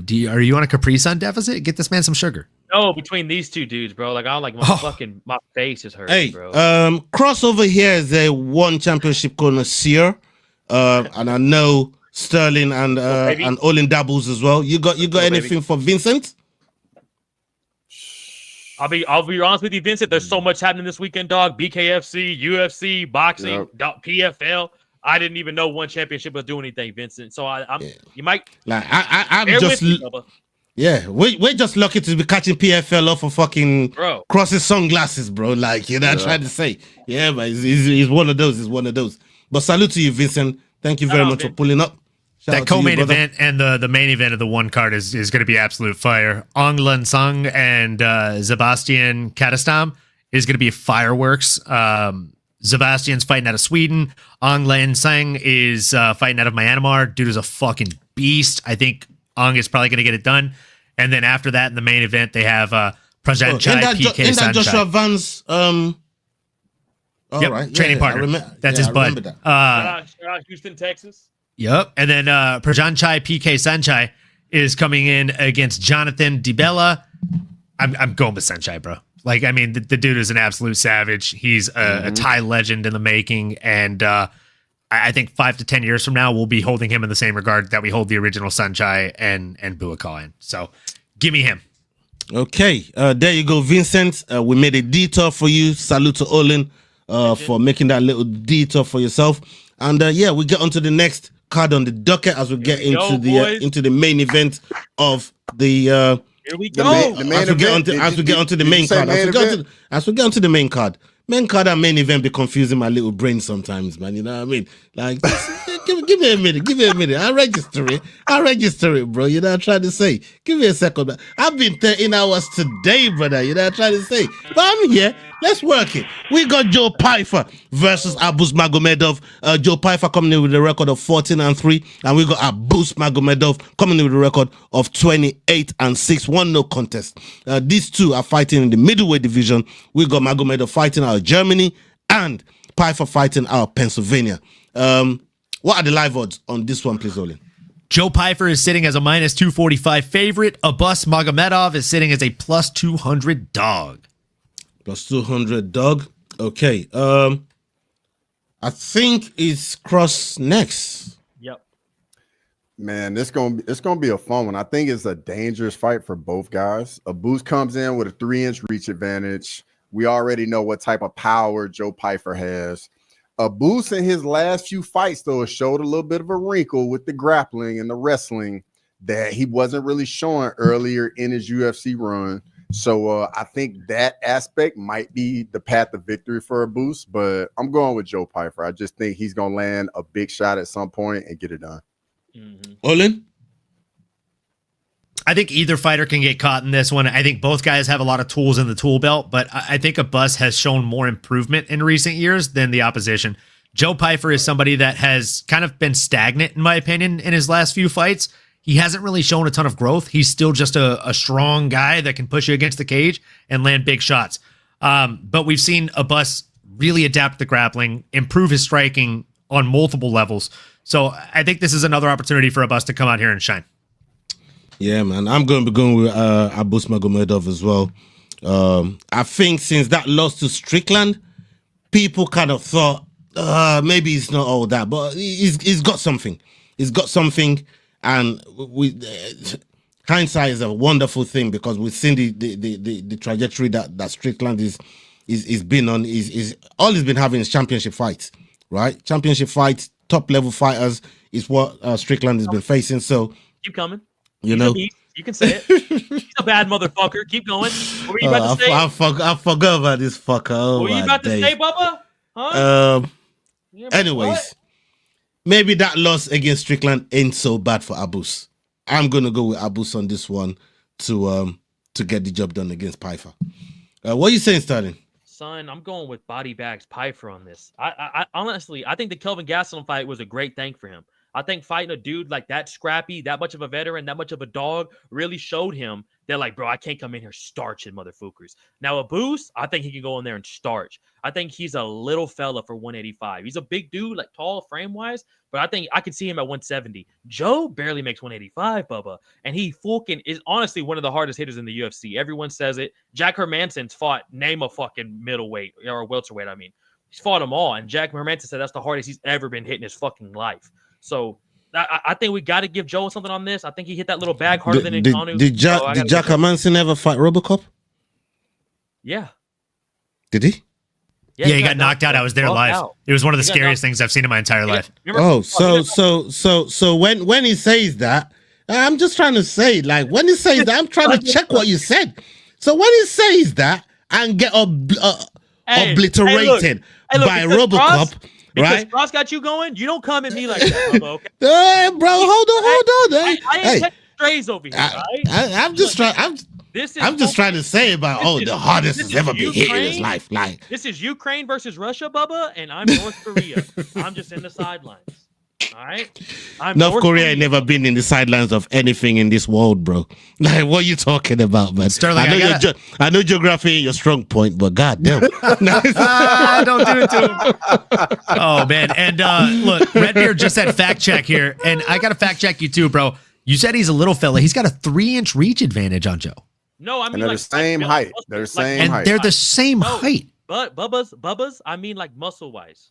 But they weighed the same amount, bro. Like that's what I'm saying is like one guy's longer. But Joe's a big motherfucker, and a Boost is not like if you saw a Boost walking in the street, you'd be like, this motherfucker plays tennis. If you saw Joe Piper, you'd be like, I don't think so. I think I'd see his ears. Hey, well, fuck a Boost and fuck Germany. I'm going with fucking Joe Bodybags Piper. They did some Nazi shit back in the day. Let's never forget about that. So fuck Germany. Bro, I'm he's going from with Joe Dagestan. Piper. No, he's from Germany. No. He just live in Germany, bro. Like, he from Dagestan. He's from Dagestan, man. We know geography is not your strong suit. We'll say it again. We're not going to hold that against you, man. We're not going to hold that against you. You see, there you go. There goes Yes, Jax. Sterling, where's North Korea, Sterling? Yeah. North Korea is a small neighborhood in South Russia, right? In that right, Sterling? No.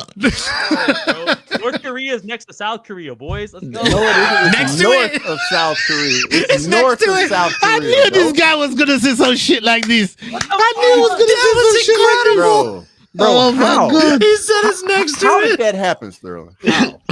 Is it not next to it? That's like If saying you no, say, bro. hold on, bro. North Korea. If you say East Korea is next to West Korea, North I'd Carolina is accept that. north of South It's Carolina. North of above South it. Korea. It's It's above above. it on a map. Not next to it. They're two Not different next states. to it. People, he ain't joking, dog. He is East he is and being west. serious East right and But now. brother, west next are to it each would mean other. that they're west or east of each other. Above Yeah. or below would mean north or It's south north of or one south. another. But look, in America, we have North Carolina and we got South Carolina, and they're two different states.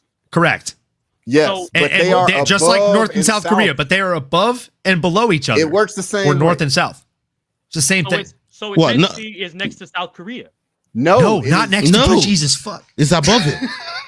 but it's next to it. No, above. No, North Sterling, women up. above. It's South connected. women down. It is Up, connected man. to it by land, but it is not next to it. Next to it would mean it's west or Are y'all east. serious right now? Sterling, Yes, dude. I'm losing hair follicles trying to talk to you right now. I'm gonna start I looking just like got another gray hair I'm on my gonna- beard I'm having this gonna- conversation. I'm gonna look like fucking. I'm gonna look like fucking cross by the time you this do trend's that. done. Don't you do that. Don't you do that. Don't you do that. Don't you do that. I'm fucking doing all that. Don't do that I'm bullshit. fucking Don't going do there, that. bro. Don't do that. I'm Pull gonna up, look pull like up, pull cross up, by the making time the this walks fucking comment. stream done. Pull up making the walks comment. He said North Korea is due east of South Korea. Everybody knows that. Yeah, bro. They're next to each other. Come on, dog. Hey, you cross. I'm on your neck today, bro. Like, you started this shit, bro. Like, you know what I mean? You're gonna catch strays every chance I get. Every chance I get, you catch man. strays, brother. Trust me. Yeah, man. All right. Is everybody peaked? Everyone peaked? Fucking Yeah. Sterling just Yeah. came out and fucked up this fucking. Bro. They're next to each other, fucking madness, next to bro. each other. Come on, Bro, dog. what Come do you on, bro. mean? Come on, dog. You Bro. gotta do better, man. You gotta do Oh. better. Hold on, don't do that to me right now. Do not do that to me right now, dog. Like what Redbeard said, North and South Korea is the same worldwide. Come on. Yeah. son. All right. Okay. All right. Okay. Do you know would the president be for North Korea? You know who that be? Isn't it that fucking Hoon Kong Kim? That's him. Clear. That's Can it, somebody that's it. please clip That's it. that? That's him. That's him. Fucking guy. That's him. You got That's it. him right there. Yeah, you got it, Nail on Sterling. the head. as Yeah, we you say. got it, Sterling. You got it, Sterling. All right, let's move on to the next fight before Sterling gets us all fucking blown up out of this fucking blood clot place here. Yeah, we go to Josh Emmett versus Joseph Zalal. Joseph Zalal coming in with a record of 17-5, 1-no contest, and Josh Emmett coming in with a record of 19-5. This fight is happening in the featherweight division. We got Emmett fighting out of California, and we got Zalal. He's fighting out of Morocco. What are the live odds on this one, please, Olin? Yusuf Zalal is a minus 470 favorite, and Josh Emmett fighting all the way out of Mount Doom, Mordor, is a plus 360 dog. All right. Olin, you're next.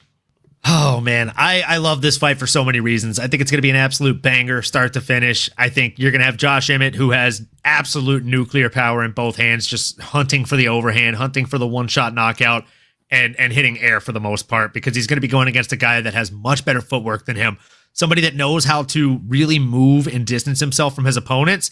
And Josh Emmett is somebody that we've seen in history really struggle against people that utilize their footwork better than him. He chases people when they do that. He does not know how to cut off the cage.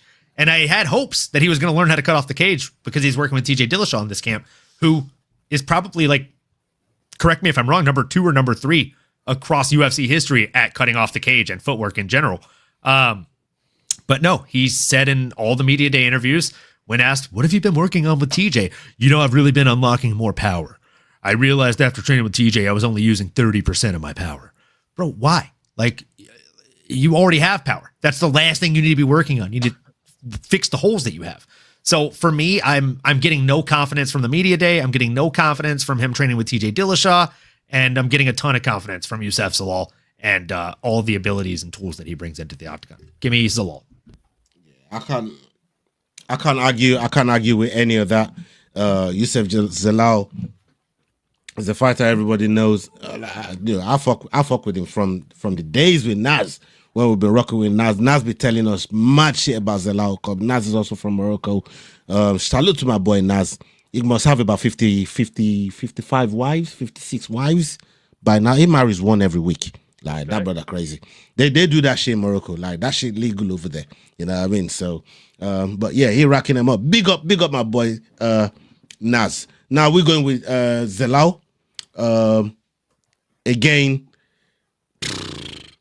I mean, for me, this fight could be Emmett's last fight, and I don't like when there's a potential chance that the fighter could be hanging up their gloves in a fight. I generally don't like to pick fighters like that, man. So yeah, for me, I'm going to be going with Zalal on this one, man. What are you saying, Sterling? Bro, I'm gonna go Josh Emmett, son. I'm gonna go Josh Emmett. I just fucking like this dude. I've always picked this dude in every fight he's been in, except maybe Calvin Kattar. And when he fucking I promise you, if you had $50 on the line like we all do, you don't be picking people just because you fucking like them. I'm just saying. No, I get it. No, trust me. I'm just saying. I like Ross Olin. Yeah, I'm just saying. But please continue. look, I get it. It's a bit more. Y'all got a bit more on the line, and I 100% I understand that. But I'm telling you, brother, if Josh Emmett's an underdog, Ola, you're already in first place, motherfucker. You might as well sprinkle a little on him, because I'm telling you, dog, if he touches the law, if he nips his fucking little nose, his Moroccan nose, he could die just from the whiff. So okay. I'm telling you, a jab from Josh Emmett, so can I give you a counter? Sounds like you've been whiffing on his boxers. Can I give you a counter on? I know you're just saying. Now, can I come with my counter? Okay. What does Emmett do when he throws that big overhand right? Bubba, he throws that. What does he do? Right, he opens up, but that left hand's still there. Does he dip his head? He's training with Does TJ. Emmett dip that head? He's training with TJ. Maybe we hold on. Answer the head. Hey, hold on. Slow down. Let me dog walk you like a toddler on this shit. Oh right? my god. Hold on. Ask him how he does when he's put on his back. Am I catching straight right now? Does Emmett dip his head when he goes to throw them big ass overhands? Hey, you know what? Yes, he do. Is the answer I'm waiting for. Hey, you know what? Fuck Youssef Zalal. I think he goes up there and starts this motherfucker. How about that? I don't give a fuck what he does when he puts Zalal is got that. Zalal's got that fucking knee right up in the middle for when you dip your head. Zalal got that fucking sweet. Hey, he's got that knee waiting, bro. Yeah, he's never fought nobody as strong and powerful and a fucking experience as Josh Emmett, son. What? The same Josh Emmett that could be hanging up the glove. No, I'm talking about Zalal. Zal's intro to the UFC was against Ilia Topuria. He didn't get finished. He didn't get finished. That's first fight in the UFC. The nerves got him. It went to a decision, and it was a close fight. Oh my god! And Zalal didn't have footwork at that time. It was his fucking debut. Oh, come on, dog. Come on, wait, you're using the bright lights thing for Ilia? We're saying it was Youssef's debut, wasn't it? Hey, Ilya had more. I promise you. Come on, bro. You can't glaze past that. Hey, bro. I promise you, if you had $50 on this shit, you'll be talking some proper shit. All right, well, look, this happened every week where someone goes, "Damn, S-Dog, you told me to pick him." When Josh Emmett. Don't come with that bullshit. Oh my god. There you go, Sterling. Fuck that. I will fucking we need to start screenshotting these fucking WhatsApp groups and sliding them in here, Bubba. Because if you go back and look, you're gonna go, Big Daddy S-Dog's not lying. And listen to me, when Emmett kills this motherfucker. You're gonna look at me and go, Bubba, I'm sorry about that. I should have did better. I was pissed off at Cross, not you. And now you got used to it was a case of broken clock could be right twice a day. Facts. Nah, Bubba. That broken clock's been right every week, though. So listen to me. I don't know what Cross is Stop about to talking say. about broken cocks over here, man. Like, we don't do that, bro. You know what I mean? Like, slow down, Stanley. Know where you are, man. You know what I mean? I know it's your birthday. You're a little bit excited. It's like, slow the fuck down, yeah? Like, More come on, excited man. than usual. Yeah. Like, what's wrong with you? Hey, like I said for the show. But yeah, I got Josh Emmett, dog. Did you believe in your barber today? Stop it, hold on. Let Cross get to his dick, bro. Why we gotta bring up all this shit? Moving on swiftly. Yeah, but moving on swiftly, man. Cross, what do you got?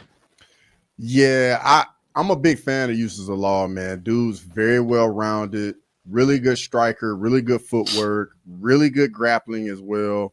I think he's gonna make it look easy against Josh Emmett, and I think this is gonna be Josh Emmett's last fight. He's gonna call it a career afterwards, and Uses of Law just gonna make it look easy. Uses of Law.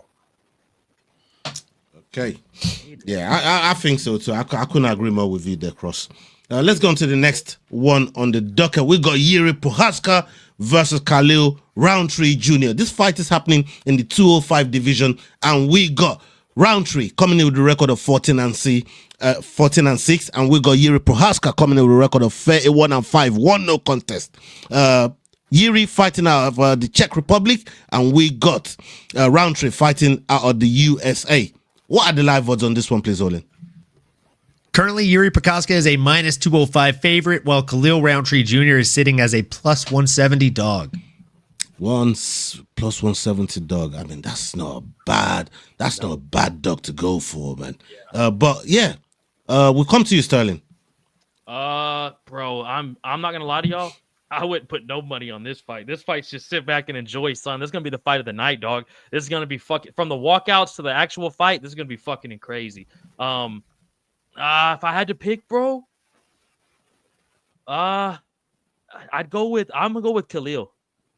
I'm gonna go with Khalil if I have to pick, dog. I fucking like Yuri so much, bro. He has one of the craziest styles of all time, and that dude looks. Have y'all been watching Embedded, bro? Yuri looks fucking jacked. Yeah, so man, he does. He looks in shape, son. In that last fight, I think he really wants to prove. I think he really, really wants this title, bro. Especially with him fighting on the same card as Magomed and Alex. So, but I think Khalil's gonna do something, bro. I just got too much faith in my dog. I'm gonna go with Khalil.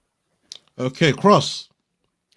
Yeah, this is the people's main event right here, man. This is the one everybody's really looking forward to. I think everybody on the panel, we like both guys. We enjoy watching both guys fight. You know, Khalil got some of the best Muay Thai in the UFC. Yuri Prohaska, just samurai kung fu, very unorthodox, power in both hands, just exciting. So both these guys got the mutual opponent with Alex Pereira. Khalil did a little bit better against them, but Yuri's style is just so wild, so crazy. I think that technical matchup is better for Khalil, and I think the unorthodoxness and just the volume of Yuri is going to get to Khalil, and I think Yuri Prohaska gets it done.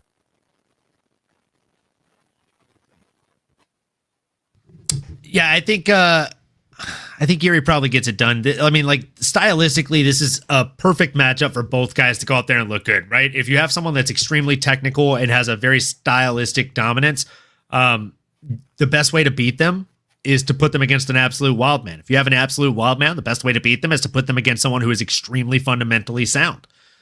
So you have on both opposite sides here. You have one guy who's an absolute wild man. You have one guy who's very fundamentally sound when it comes to Muay Thai style striking.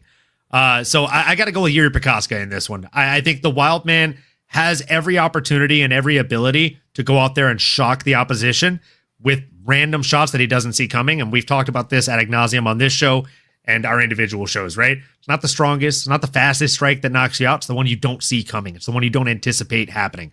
And that's 95% of Yuri Prohaska's strikes. You don't expect them to come. He's a weird guy. So I'm going with him. But I will tell you, hey, Matua, I'm not a traitor. Come on. I did put Khalil Roundtree on my underdogs picks this week because I needed a dog, and I do think that he has a lot of paths to victory, just as many as Yuri. You're muted, big dog. Blood. You're muted, blood. In a way, mute mouse. Yeah, in a way, I kind of want Khalil to fucking lose this fight, but for selfish reasons. And I'm gonna admit to that. You know what I mean? Because maybe, just maybe, that might give that opportunity for my boy Modi B. That's the only reason that I'm really looking. Maybe if this brother loses and, you know, Mama coming off a win, maybe, just maybe, that fight could get put together again and we could see the rematch between the Khalil and Modi B. But maybe that's something that'll happen down the line. But as far as tomorrow night and this fight, yeah, man, Yuri was putting stinging nettles on his body just to negate pain and get used to the pain that's about to be delivered in this fight. Like, Yuri be doing some crazy shit, you know, and you can't ever count him out of a fight. And for me, just him being a former champion before, he puts his mentality and the way he approaches fight at different level. And he's so unorthodox. Even Yuri don't know his own next move. You know, that's just the way he fights. Yeah. And he's done so well with it so far. And I think he's gonna do it again in this fight. And I hate picking against Khalil. But yeah, I got to do it this one time, man. So Khalil, you gotta go to the house, bro. I was about to say, are we gonna address that? I was like, what the fuck? I'm sorry, man. Khalil, man. Yeah, you gotta end up here, bro. Like, yeah, I'm sorry, dog. I'm sorry, bro. The boss is struck again. So yeah, Khalil going on at the boss on this one. Sorry, brother. Sterling. I win, bro. Oh, you did? All right. Yeah. Okay, let's go on to the next one on the docket. Hey, your hat fell in the background out of fucking nowhere, by the way. I don't know if you saw that. Yeah. Oh my days. I didn't even hear that shit. That's why we're asking about the ghost, bro. Yeah, that's some opiate shit right there, man. Some dopey shit right there, people. You know what I mean? Yeah, man. I mean, there's some strong energies in this room. Anyways, we go to Merab Dvalishvili versus Corey Sandhagen. I was about to say Corey Anderson there. Corey Sandhagen. This fight, Corey coming in with a record of 18-5, and we got Merab coming in with a record of 20-4. This fight is happening in the bantamweight division for the UFC Bantamweight Championship. Corey Sandhagen fighting out of Colorado in USA, and we got Merab fighting out of Georgia. What are the live odds on this one, please, Olin? Currently, Merab Dvalishvili is a heavy favorite, sitting at -440, and Corey Sandhagen is a +340 point underdog. Okay, Cross, you're next. Yeah, I think this fight is going to be a little bit tougher for Merab than what a lot of people think. I know everybody's writing off Corey Sandhagen, but the guy is very well rounded. He's going to have a 2-inch reach advantage. Very good on the feet, very good scrambler on the ground as well. We did see in his fight with Umar Nurmagomedov, he did slow down a little bit in the 5th round. And I think that might be something we need to pay attention to, because with Merab, man, the guy does not slow down. He is the machine for a reason. And it's still improving, still getting better. He makes the striking work for his style. Like, you are so worried about him getting his hands on you that you just let him just land these shots to the face. And we just see it time and time again. He outstrikes better strikers just because of the pace he puts on guys. And I think the way to beat him is you got to have some big power in your hands to knock him out early in the fight. Sandhagen doesn't really have power in the hands, but we know he got the flying knee. Can do something with the kicks as well, but I don't think it's going to be enough. I think he's going to end up just facing the inevitable and just get swallowed up in the cardio and the pace that Merab's going to put on her. Give me Merab. Okay. Olin? Yeah, I'm with you, man. I just think Merab, as you said, he is a machine, right? Like the dude would be the fucking leader of the Autobots in another universe. And I think this isn't going to be any different. He has a gas tank that is unlimited, seemingly. He does not slow down. We've seen Corey slow down in fights. However, we've seen Merab get rocked in a fight against Marlon Moraes, right? Several fights. That one fight against Marlon Moraes is the first one that comes to mind, though, because that one possibly could have been stopped. And that would have changed the entire MMA timeline. But do I think that Corey's going to be able to find that? I just don't. I just think that Merab is too good, too strong, and too smart these days. But I'd be lying to you boys if I told you I didn't sprinkle a little bit on a finish by Corey Sandhagen. I actually put in a unit on Corey Sandhagen to get a finish and 5 units on Merab to get a finish. Because that's again, not bad, bro. Because he's not going to win by decision. That's the thing, bro. Like, and realistically, like the odds on those are fan-fucking-tastic. The odds on Merab to get a finish are plus 400, and the odds on fucking Corey Sandhagen to get a finish or a knockout are plus 800. Either way, you're getting something. Either way, I'm out on top, and I don't think that this fight is going to go the distance. So, from my mouth to God's ears, and hopefully my bank account, I'm going on Merab. I think he gets it done inside the distance. Yeah, man. Okay, for me, yeah, I can't look past Merab, man. You know what I mean? Like, right now, with everybody that's Merab is fought, last 5 fights, 6. I'm talking championship level fights. We're talking Henry Cejudos. We're talking Sean O'Malley's. We're talking Peter Yan's. Like, fighters that's held the belt is who Merab's been dealing with. And that's different level of fight IQ that Merab has to deal with all the time. And on top of the weaponized cardio, I think, I don't want to say it's going to be a long fucking night for Sandhagen, but it's shaping to be that. And yes, Sandhagen has got good qualities about him. Really good qualities. And going into the fight there with Aljamain Sterling, I actually looked at Sandhagen going into that fight and thinking maybe he's going to have something for Aljo. Aljo took his back and that was all she wrote. And it's not really been able to get back to that forefront up until now, where he's not fighting the title. So it's taken him a long road from when Aljo beat him to where he is right now. It's a long journey. But I think it's the wrong champion at the right time for Corey Sandhagen here. That's not to take anything away from Corey Sandhagen, because I believe he's a fantastic fighter as well. He's just the wrong champion right now, but I don't see him getting. I don't see him getting past Merab, man. I'm sorry, I don't see it. Sterling, what do you got? I'm going Merab, boys. I think y'all summed it up perfect, dog. I want to see Corey win the fight. It's gonna be fun if he does. It'll be about like a crazy knee, which is why that bet from Olin's not a bad bet, son. Because if it is gonna happen, that motherfucker, like he told Merab at the fucking press conference yesterday, I'm gonna put my knee through your fucking face. Like, if that's gonna be the way to do it, bro. If he gets it done or some flying shit, but Merab's just a motherfucker. It'd be crazy to pick against him until I see like some type. Bro, I've never, since the Marlon Moraes fight, I've never seen him where I'm like, he might have lost that round, much less the fucking fight. So, dude's a fucking machine for real. I gotta go with Merab, bro. But I hope Corey fuck around and gets it done. And then just to add on to it, man, that camp got so much info on Corey Sandhagen just because Aljamain fought him too. Yeah. There you go. Yeah. There you go. Okay, let's get onto the main event of the evening. Not the main card, the main event. Fucking. There you go, sir. There you go, Cross. There you go, Cross. That was for you. We got Magomed Ankalaev versus Alex Pereira. This fight is happening in the light heavyweight division for the championship.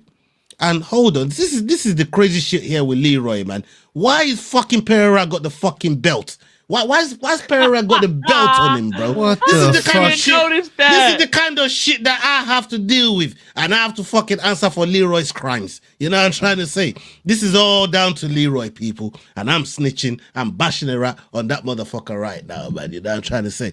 Anyways, moving on, we got Ankalaev coming in with a record of 21-1, no contest, and Alex Pereira with a record of 12-3. This fight is happening in the light heavyweight division for the undisputed title. Ankalaev fighting out of Dagestan and Russia, and we got Alex Pereira fighting out of Brazil. What are the live odds on this one, please, Olin? Magomed Ankalaev, the reigning champion, defending champion, is a minus 265 favorite, while Alex Pereira, the challenger, is stepping in as a plus 215 dog. Thank you for clearing up the challenger and the champion on this one. Clearly, Leroy don't know what the fuck he's putting together here, man. Especially on the fucking main event card, man. This is crazy. Let's get that shit out of here, man. Cross.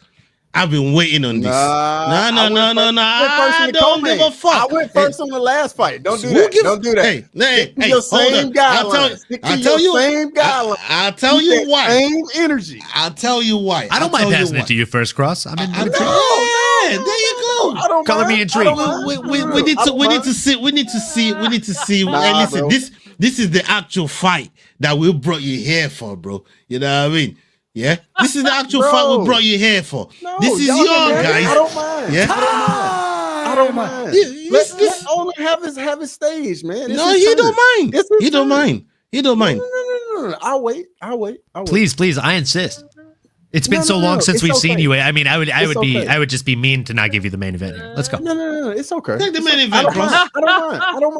I don't mind. You guys go ahead. You guys. Unbelievable. It's Olin, Masters.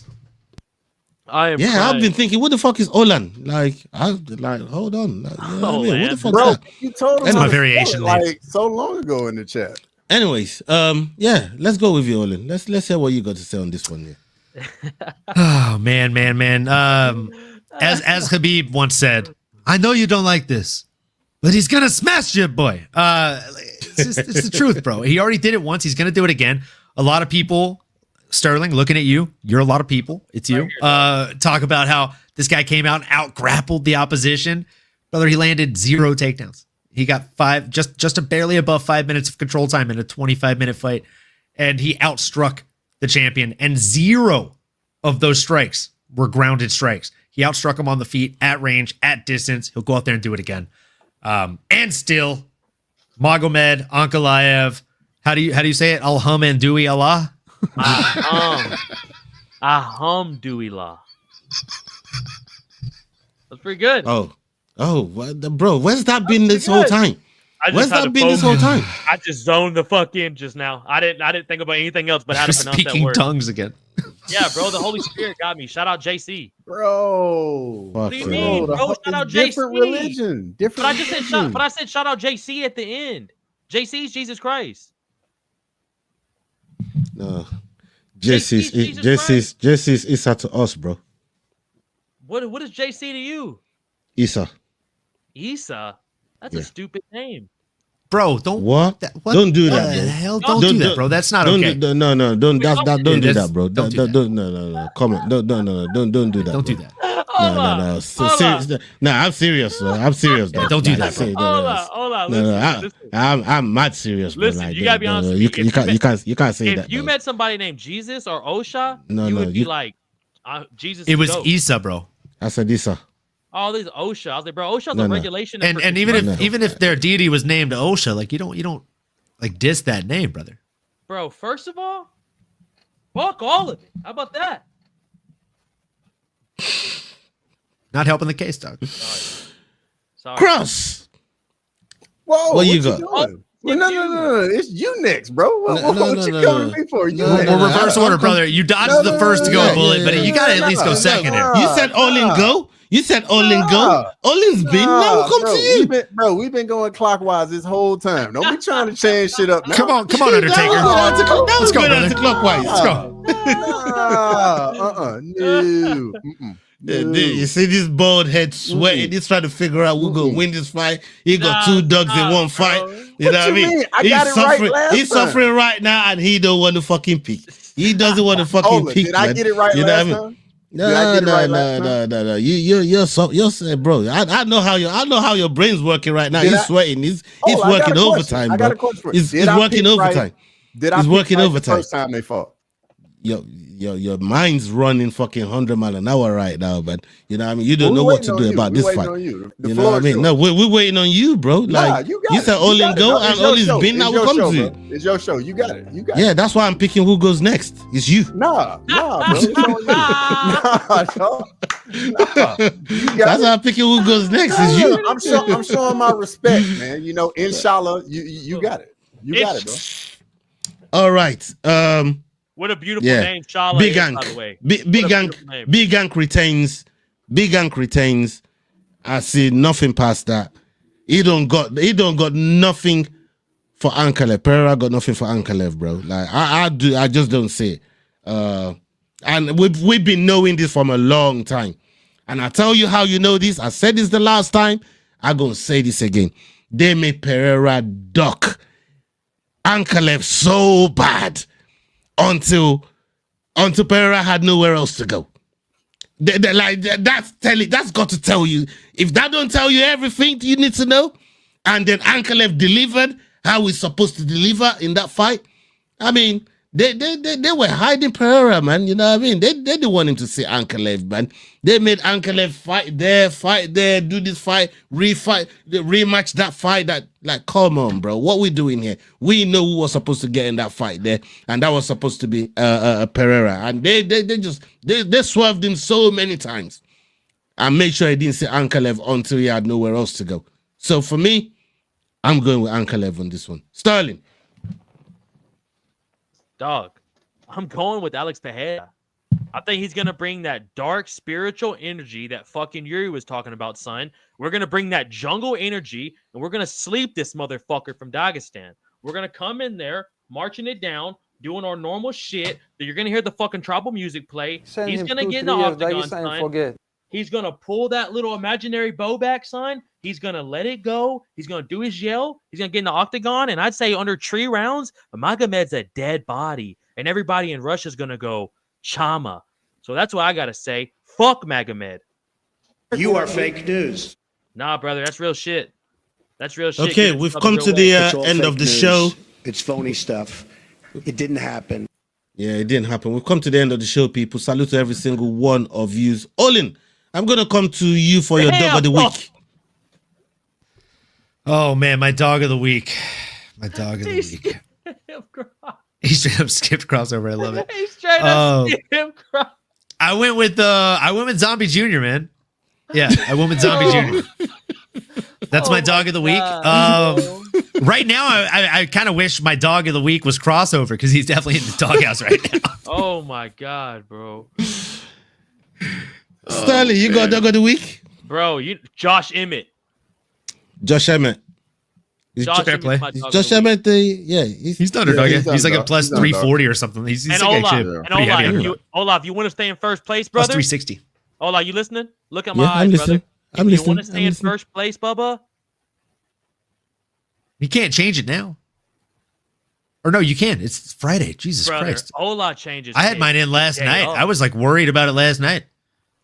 Olaf. Yeah, because you missed the week. As my favorite. I did, yeah. That's why you were fucking worried. I got 3 Alexa reminders that go off throughout the week, though. I'm not ever going to do that again. Olaf, you hear me right now? As my fellow African-American brother, you should listen up when another fucking fellow Moroccan. There's only one African-American on here. Brother, there's 3 of them. But look, if you want to listen to your boy right here, you want to put that money on Josh Emmett, my boy, and you're going to ride out on a stallion, son, and going, shout out Big Daddy S-Dog, and you're going to shake my hand virtually. I'm going to be going with Ju. With Ju? Yeah, song Ju. So I think he gets it done against I'm with you. Does Cross even need a dog of the week? Does he have one? I mean, really, I want to go with Alex Poetan Pereira from the dog of the week and just shock the world. You have all you boys sad on the watch along tomorrow. That's what I want to do. Have my shirt on and everything, and just talk so much trash to you boys tomorrow. I want to do it so bad. Listen. Guys, let's listen to the context clues here. He said like 4 times in one statement, I want to do that. So I'm just going to shut that down right now. It didn't happen. It's phony. If you're saying you want to, like, that means you can't lock it in. You're not feeling confident, brother. What's going on over there? It's fake. Fake news. Take the glasses off and look us in the eyes and tell us. I'm not even worried about these guys, man. I don't even listen to them. I got the fight right the first time around.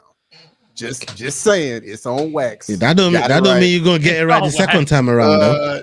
This time, you know, you didn't even want to pick. You didn't even want to pick. You got pressed to pick fucking Ankalaev the llast time, dog. We saw you with your Porter shirt, all fucking nice and ironed up, all steam and ready to fucking go. We saw you with your Porter shirt, bro. You know what I mean? You went out on the night out rocking that Porter shirt, just hoping that, yeah, you know what? I'm going to tell those guys on the stream, Ankalaev going to win. But in real life, I want Porter to win. I'm going to rock that shirt today. It didn't happen, bro. It's going to be the same damn thing this week. I'm going to be rocking my Porter shirt tomorrow, even though I'm picking Magomed because I got the fraud has landed. The fraud has landed. Hey, I got money on the line. I got money on the line. I got to go with who I think gonna win, but I'm gonna be rocking my Peloton shirt. Sterling has been disappointed in you so many times in his life, and this takes the cake. This is like right on top of the list. This is the tip of the iceberg right here. It's Sterling. You see, I took Ankalaev in the first fight, you see why I was trying to press Cross to go first. It'd be your own people, brother. Yeah. Brother, it's a logical pick. Magomed has twice the wins and a third the losses. He's a better fighter. And Pereira 38 too, dog. Dude, like age is unescapable. This dude is literally crossed Magomedov, and I thought he can't transfer it over, but we haven't seen him in a minute, but he's still crossed Magomed Shiapov.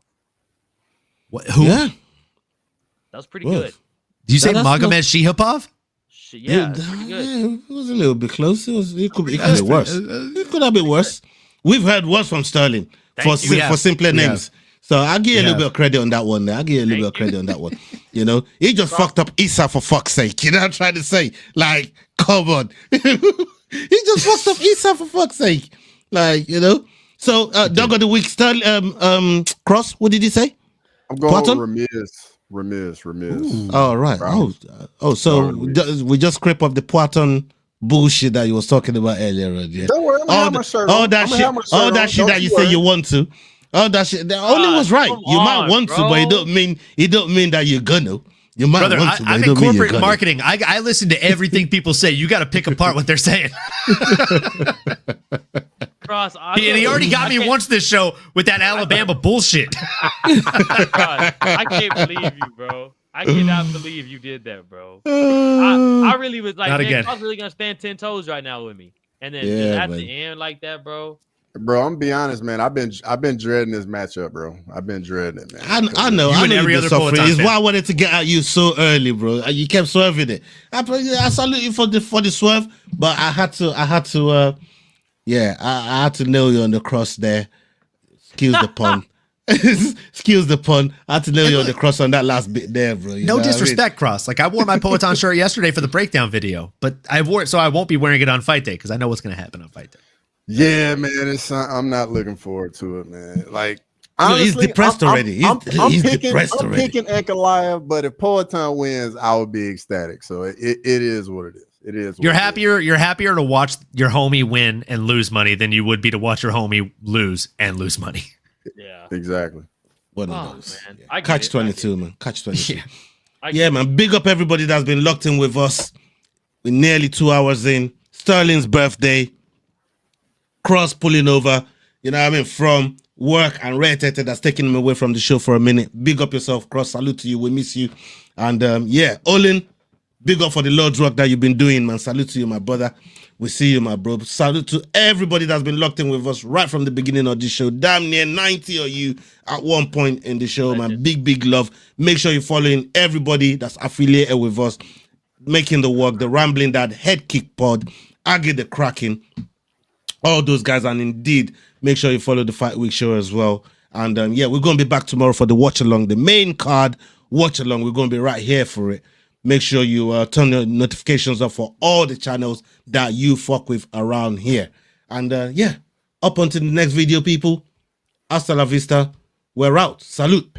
Hey guys, this is John Anik from the UFC. You're watching the Fight Week show. Please subscribe. Not now, but right now. Subscribe to the Fight Week show. We'll see you guys on the road soon.